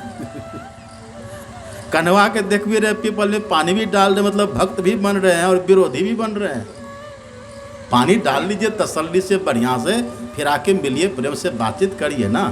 अब पानी डाल रहे उधर, कन्हवा इधर हमको देख के क्या मिलेगा? वही भगवान कहते, लक्ष्मण देखो मोर गन, नाचत बारिधि पेख, गिरही बिरति रत हरस जसा, विष्णु भगत कहाँ देख। जैसे मोर बादल के झुंड को देख करके नाच करता है, नृत्य करता है, ऐसे घर में रह करके, गृहस्थ में रह करके जो विरक्त है वो भगवान के भक्तों को देख करके प्रसन्न होता है। अथवा भगवान के भक्तों को देख करके प्रसन्नता ही गृहस्थों के भीतर वैराग का प्रतीक होता है। यही है। तो मयूरनाथ कहिए तो कार्तिकेय भगवान, अब मयूरनाथ कहिए तो गृहस्थ में विरक्त का भाव। और सबकी जड़ में क्या है? इस सत्संग। सबकी जड़ में क्या है? भजन। इस सबकी जड़ में है। और अभी सुन रहे थे ना, ये मानव का शरीर हम लोगों का कैसा है। मानव का तन, अभी हम लोगों का शरीर है, ये मानव का तन है, मानव शरीर हम लोगों का है। हम लोग इसी देह में रहते हैं, लेकिन जहाँ हम लोग रहते हैं वहाँ का परिचय पता है आपको बढ़िया से? आप कहाँ रहते? अभी पूछे आप सब कहाँ रहते थे, क्या कहिएगा? कह दीजिएगा हम मयूरनाथ में रहते हैं, कोई कह देगा हम मोहनपुर रहते हैं, कोई कह देंगे हम मल्हरा रहते हैं, कोई कह देंगे हम देवघर रहते हैं, कोई कह देंगे हम परे जोर रहते हैं। अरे वहाँ तो आपका शरीर रहता है, आप कहाँ रहते हैं बताइए ना। ये माता जी ने इशारा, हमारी बूढ़ी माता जो सो रही तब बैठ गई। देखते हैं सत्संग में भी लेट के भी सुनिए, कोई बात नहीं, अगर शरीर कमज़ोर हो तो सो जाइए। देखिए माता जी पहले लेटे लेटे सुनिए, अब बैठ गई। कार्य के भीतर देह में है, हम लोग इधर शरीर में रहते हैं। हम लोग का असली घर शरीर ही है, असली घर शरीर है। और ये जो घर हम लोग बनाते तो घर का घर है, हम रहते शरीर में और शरीर हमारा रहता है इस घर में। ये तो घर का घर है, असली देह तो हमारा यही शरीर ही असली घर है।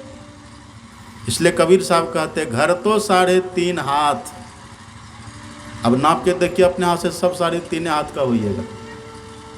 अब इसलिए नहीं कि इसके हाथ से वो, उसके हाथ से वो नाप, ऐसा नहीं, अपने हाथ से सब नापिए, 3.5 हाथ के होइएगा।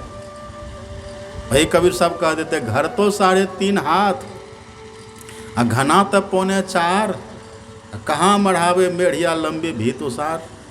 आपका घर तो 3.5 हाथ का है, बड़ा बड़ा घर के बना रहे, वो भी ठीक है, उस घर में इस घर को रखिए, ये भी ठीक है, पर असली घर है हमारा शरीर। तो आप अपने घर को कभी परखे जांचें, आपका घर है कैसा? कभी घर का आप निरीक्षण किए? कभी घर का आप परीक्षण किए? बस केवल बाहरे में करते रहते हैं। बाहरे में कभी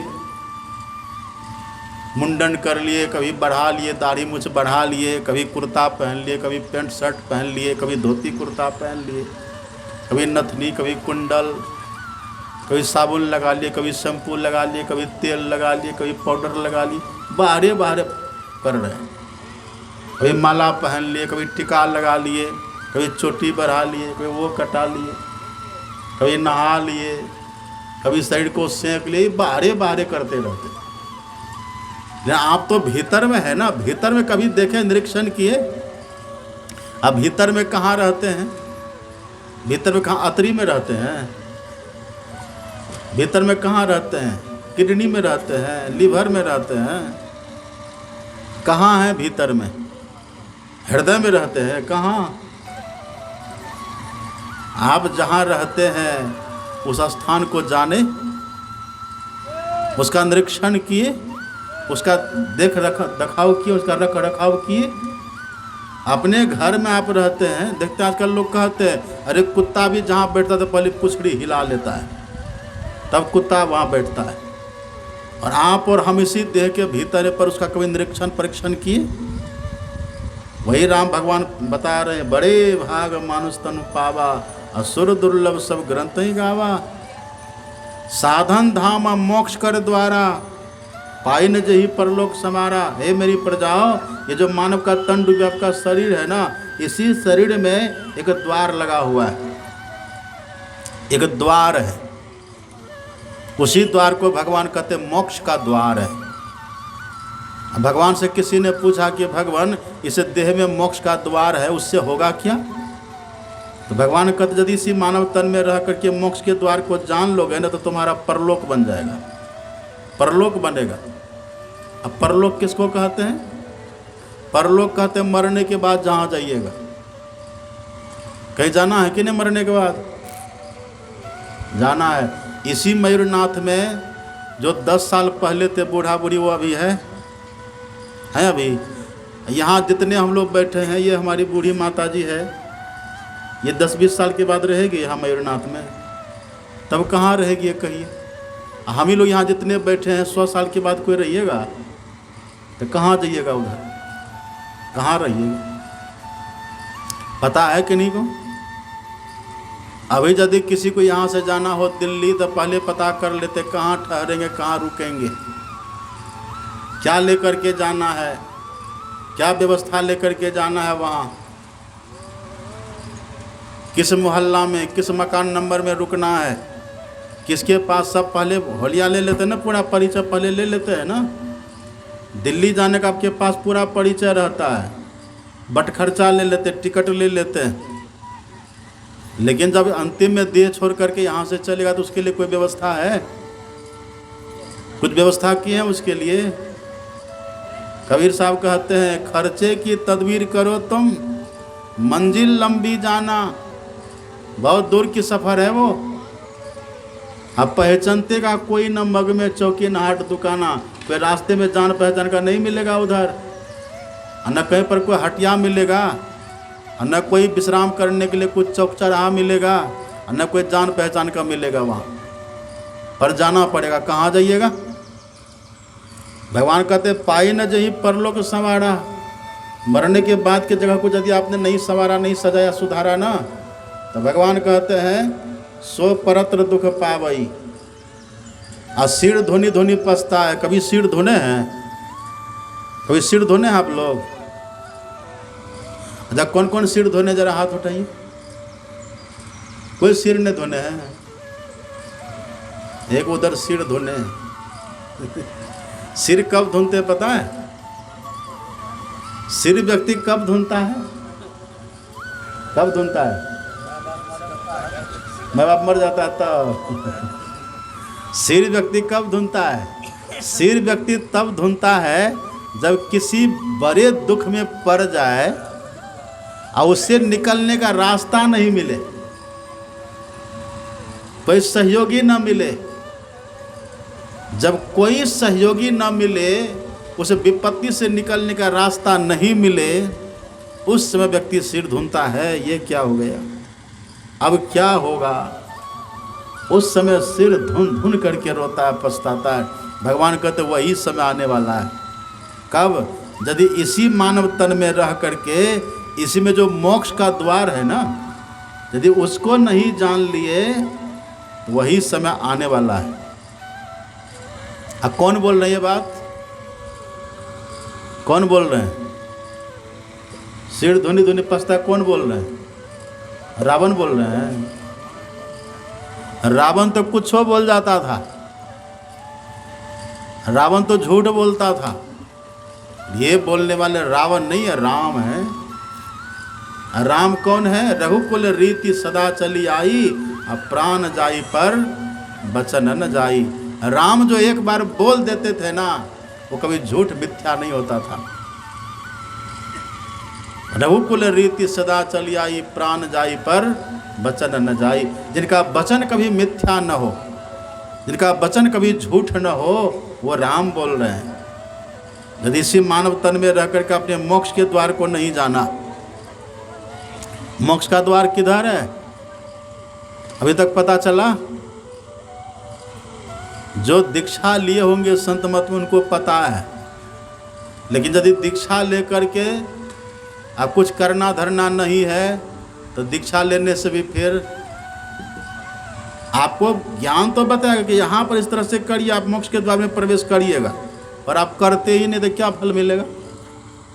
जैसे किसी व्यक्ति को भूख लगी हो बहुत, और उसके सामने में थाल में तरह तरह का व्यंजन परोस करके रख दे, तो पेट भर जाएगा उसका? पेट भरेगा? खाएगा तब न पेट भरेगा। ऐसे दीक्षा ले लिया, करते कुछ नहीं है, तो क्या मिलेगा? एक सत्संगी को हमने पूछा दीक्षा लिए? हाँ बाबा ले लिए। ध्यान करते हैं? हाँ कर देते हैं। कर देते हैं मतलब कहाँ कर देते हैं? कितनी बार? 2 बार।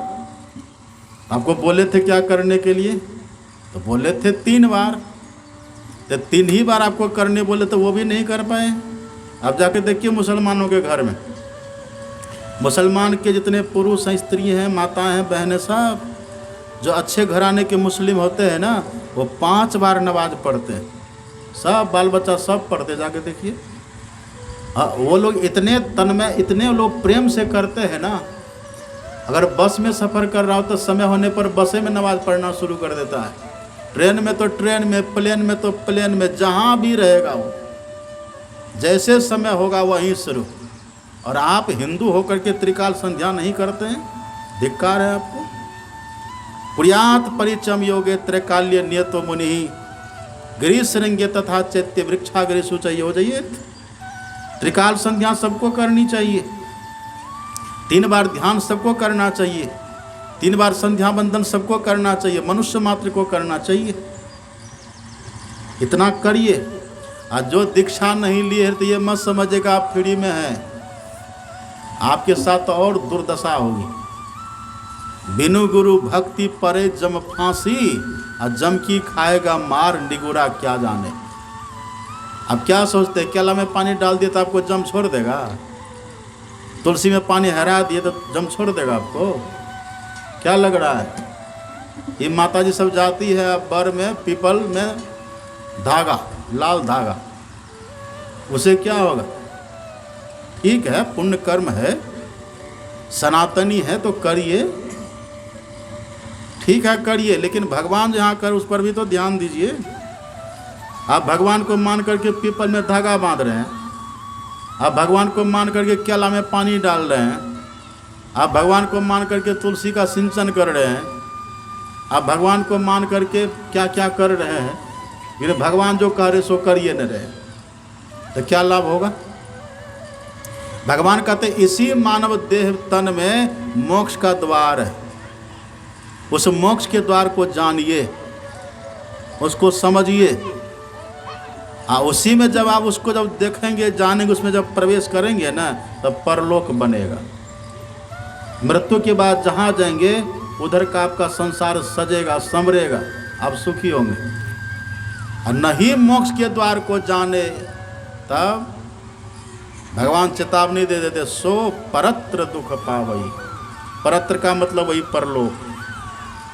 परत्र का एक अर्थ होता है परलोक में दुखी होइएगा, अब परत्र का दूसरा अर्थ होता है पर मतलब मरने के बाद जहाँ जाएंगे वहाँ, और अत्र मतलब यहाँ। आप यहाँ भी दुखी रहेंगे, अब मरने के बाद जहाँ जाएंगे वहाँ भी दुखी रहेंगे।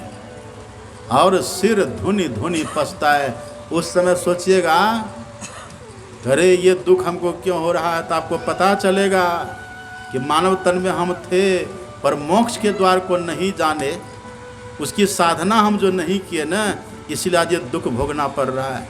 उस समय बचाने वाला आपको कोई नहीं होगा। इसलिए भगवान कहते सिर धुनी धुनी पछताए।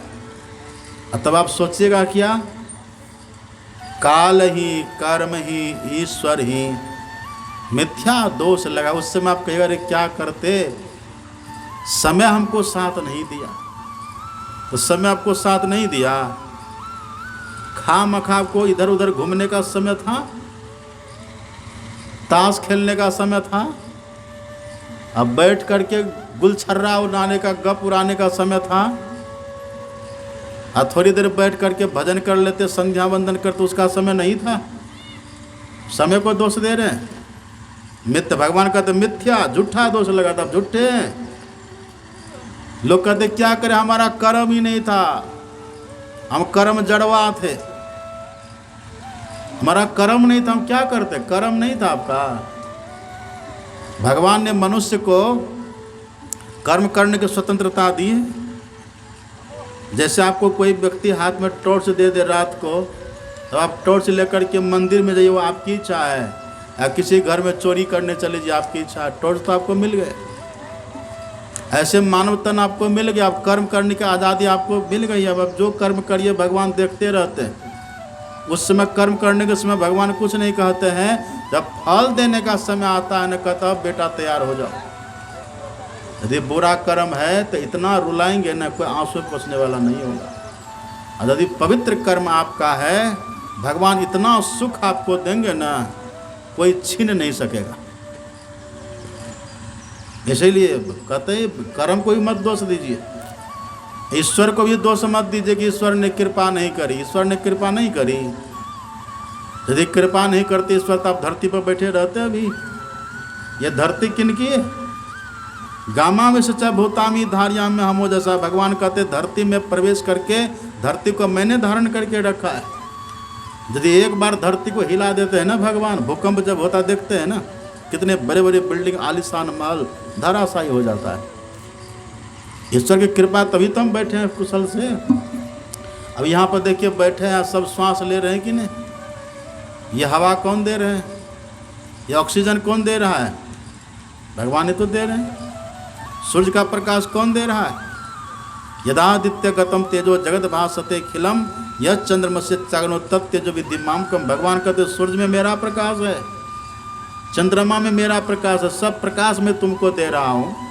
धरती हमने तुमको दी है, ऑक्सीजन हमने तुमको दिया है, इतना सब कुछ हमने दिया, इतने हमने कृपा करी। अब तुम कह रहे हो कि भगवान की कृपा नहीं थी, भजन करने में कृपा नहीं थी, चोरी करने में कृपा थी, झूठ बोलने में कृपा थी, छीना झपटी करने में कृपा थी, ईर्ष्या द्वेष करने में कृपा थी, झगड़ा करने में कृपा थी, विवाह शादी करने में कृपा थी, अब भजन करने में कृपा नहीं थी। भगवान कहते मिथ्या दोष लगे, झूठा दोष लगाते हैं, झूठा दोष लगाते हैं। आपने कभी भोजन करना नहीं छोड़ा, पानी पीना आपने नहीं छोड़ा, भजन करना क्यों छोड़ दिए? आपने काम नहीं छोड़ा, क्रोध नहीं छोड़ा, भजन करना क्यों छोड़ दिए? भीतर से लोभ नहीं छोड़े, ईर्ष्या का भाव नहीं गया, द्वेष भीतर से नहीं गया आपका, बस भजन कहाँ चला गया? हे राम कहते हैं काल ही कर्म ईश्वर ही मिथ्या दोष लगाए, सब झूठे दोष लगाइएगा, उसी समय आप सिर धुन धुन करके पछताइएगा। इसलिए राम भगवान कहते हैं नरतन भव बारिधि कह बेरो, सन्मुख मरुत अनुग्रह मेरो, करंधार सदगुरु दृढ़ नावा, दुर्लभ साथ सुलभ करी पावा। भगवान कहते हैं अब गुरु के पास जाइए, सच्चे गुरु के पास जाइए, उनसे दीक्षा शिक्षा लीजिए, गुरु के पास जाइए। अब गुरु किसको कहते हैं? बेस वाले को गुरु कहते हैं? लाल पीला पहन लिए तो गुरु हो गए? नहीं नहीं, गुरु नाम है ज्ञान का, शिष्य सीख ले सोए, ज्ञान मर्जा जाने बिना गुरु और शिष्य न कोई। एक मंत्र बतला देने से कोई गुरु हो जाता है? भगवान का जप करने से, ध्यान करने के लिए बतला देने के लिए कोई गुरु हो जाता है? नहीं। आपके भीतर में जो मोक्ष का द्वार बता दे, वही भगवान जो कह रहे हैं साधन धाम मोक्ष कर द्वार। जो मोक्ष का द्वार बता दे आपके शरीर में कहाँ है, वो होते हैं सच्चे गुरु। मुर्शिदे कामिल से मिल सिद्क और सबूरी से तकी, जो तुझे देगा फाम सहरक को पाने के लिए। सहरक कहिए या मोक्ष का द्वार कहिए, एक ही बात है। उसी सहरक से, उसी मोक्ष के द्वार से परमात्मा के पास जाने का रास्ता लगा हुआ है। क्यों भटकता फिर रहा तू ऐ तलाशे यार में, रास्ता सहरग में है दिलवर पे जाने के लिए। उसी सहरग में आपका बासा है, वहीं से रास्ता का आरंभ है। अभी देखिए यहाँ सब पंडाल में बैठे हुए हैं ना, आपका रास्ता शुरू कहाँ से होगा कहिए? आप पंडाल में बैठे हैं, आपको जाना है घर, तो आपके रास्ता की शुरुआत कहाँ से होगी? कहाँ से? पंडाल से। जो जहाँ बैठे हैं वहीं से रास्ता शुरू होता है। हम यहाँ बैठे हैं ना, ये नहीं कि आपका रास्ता यहाँ से शुरू होगा, यहाँ से मेरा रास्ता शुरू होगा और वहाँ से आपका रास्ता शुरू होगा, है ना? यही ना है बात। तो जो जहाँ रहते हैं उनका रास्ता वहीं से शुरू होता है। तो आप रहते कहाँ हैं? जीव रहता कहाँ है? उसी सहरग में। सहरग कहिए या आज्ञा चक्र कहिए या दसम द्वार कहिए, या उसी को सुषमना कह दीजिए, उसी को तीसरी आँख कहिए, तीसरा तिल कहिए, वही जीव का बासा है और वहीं से जीव चलता है। पर कब? जब गुरु से दीक्षा लेकर के उसे इशारे को पा लेता है। आज भी यहाँ दीक्षा लिया, ये कहाँ से आकर के दीक्षा लिया। जिनको इच्छा होगी दीक्षा लेने की, लेकिन वो ले सकते जो 6 महीना पहले से मीट मांस छोड़े हुए हैं। यहाँ थोड़े ना कुछ भी खाओ पियो, कुछ भी करो और दीक्षा ले लो, ऐसा नहीं होता। जो 6 महीना पहले से मीट मांस खाना छोड़ दिए और अब भविष्य में कभी नहीं खाइएगा, या दीक्षा ले हमको पूछे कि बाबा लहसुन प्याज खा सकते हैं कि नहीं? तो हमने कहा कि देखिए आप गृहस्थाश्रम में हैं, लहसुन प्याज मांस मछली की तरह ज़्यादा हार्ड नहीं, उनको छोड़ा ही नहीं जा सकता। हाँ, लेकिन छोड़िए तो लाभ है। वो खाने से वृत्ति रजोगुनी तमोगुनी हो जाती है, और नहीं खाइए तो सतोगुनी वृत्ति रहेगी, भजन में मन लगेगा। यही बात है बस। अब कोई कहते हैं कि राक्षस का मांस है, कोई कहते राक्षस का नख है, क्या क्या लोग गड़गड़ करके, और जो भी हो, बस बात इतनी सी है कि लहसुन प्याज खाने से वृत्ति रजोगुनी तमोगुनी होती है, वो चंचलता पैदा करता है, वो मन को भटकाएगा या आलस ला देगा। इसलिए साधक को मना होता है। लेकिन आप चूँकि गृहस्थाश्रम में घर में हैं, अब घर में है सब खा रहे तो खाइए, ऐसा दोष नहीं है, लेकिन नहीं खाइए तो और अच्छा है ना। हाँ अपना है। तो ये सब मीट मांस तो आपको छोड़ना ही पड़ेगा पक्का, और शराब को छोड़ना पड़ेगा, खैनी बीड़ी सब छोड़ना पड़ेगा। 80 चुटके 90 ताल तब देखो खैनी का हाल, वो छोड़ना पड़ेगा। बीड़ी छोड़ना पड़ेगा। एक व्यक्ति बोला कि हम बीड़ी नहीं छोड़ेंगे, बोले क्यों? हाँ बीड़ी पीने से बड़ा लाभ है, बीड़ी से भी लाभ होता। बोले हाँ है, क्या लाभ है? कहा देखते जब दूध दूह करके लाते हैं ना लोग बर्तन में, जब दूध दूह करके बाल्टी में लाते गाय भैंस का दूध, तो जिस बर्तन में दूध को रखना होता है ना, पहले उसको धुआं दिखा देते, आग दिखा देते हैं, और तब दूध को रखते हैं। ऐसे बाबा हम बीड़ी पी करके पेट को धुआं दिखा देते, ऊपर से दाल भात रख देते हैं। कैसा कुतर्की हैं आप। एक ने कहा और भी लाभ है। क्या लाभ है?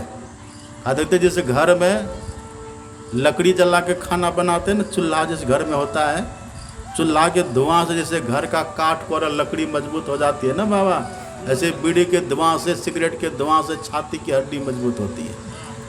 छाती की हड्डी मजबूत होती है, बोन कैंसर पकड़ लेता है, छुइएगा ना पचपचा जाएगा, चटक जाएगा, वो इतना खतरनाक होता है।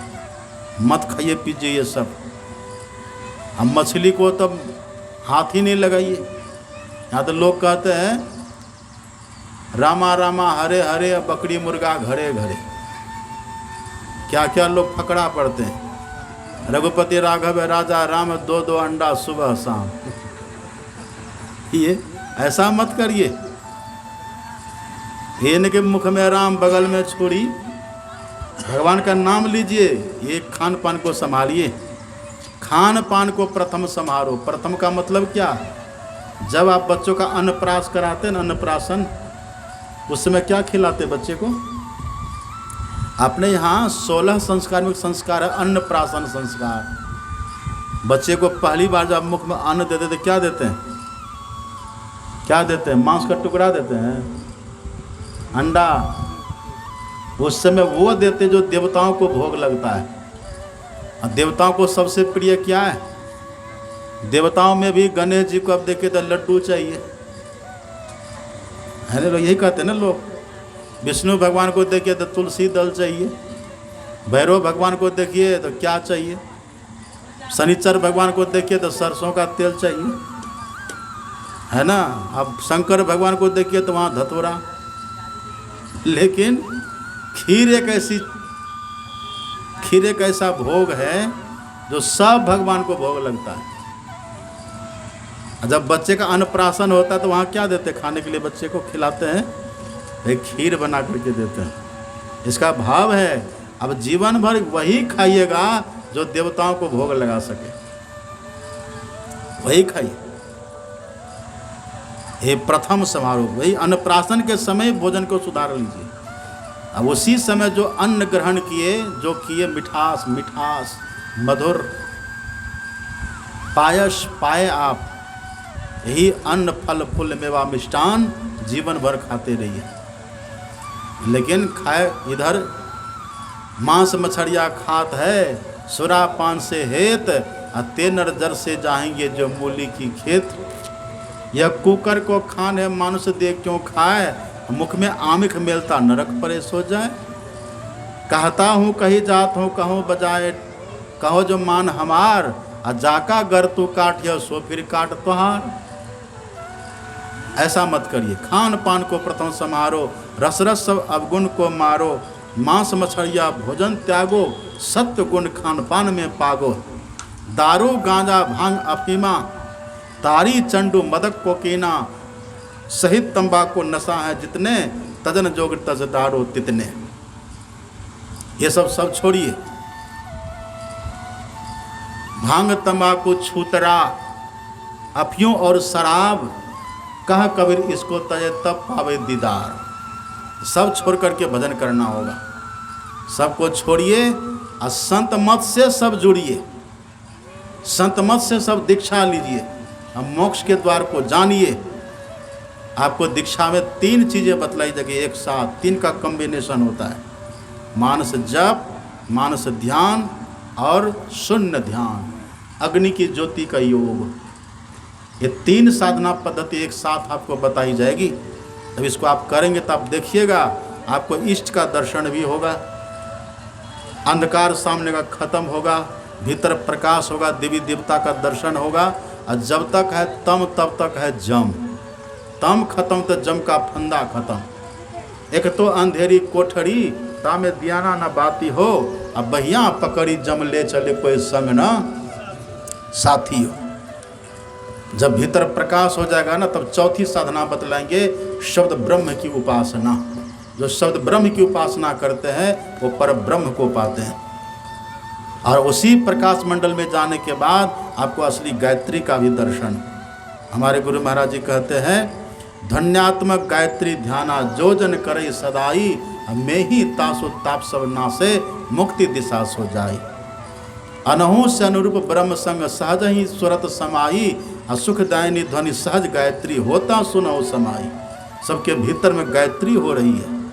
ये तो वेद मंत्र है, ओम भूर्भुवः स्वः तत्सवितुर्वरेण्यं भर्गो देवस्य धीमहि धियो यो न प्रचोदयात्। ये तो वेद मंत्र है, इसको पढ़ के लोग हवन करते हैं, और सबके भीतर में गायत्री हो रहा है।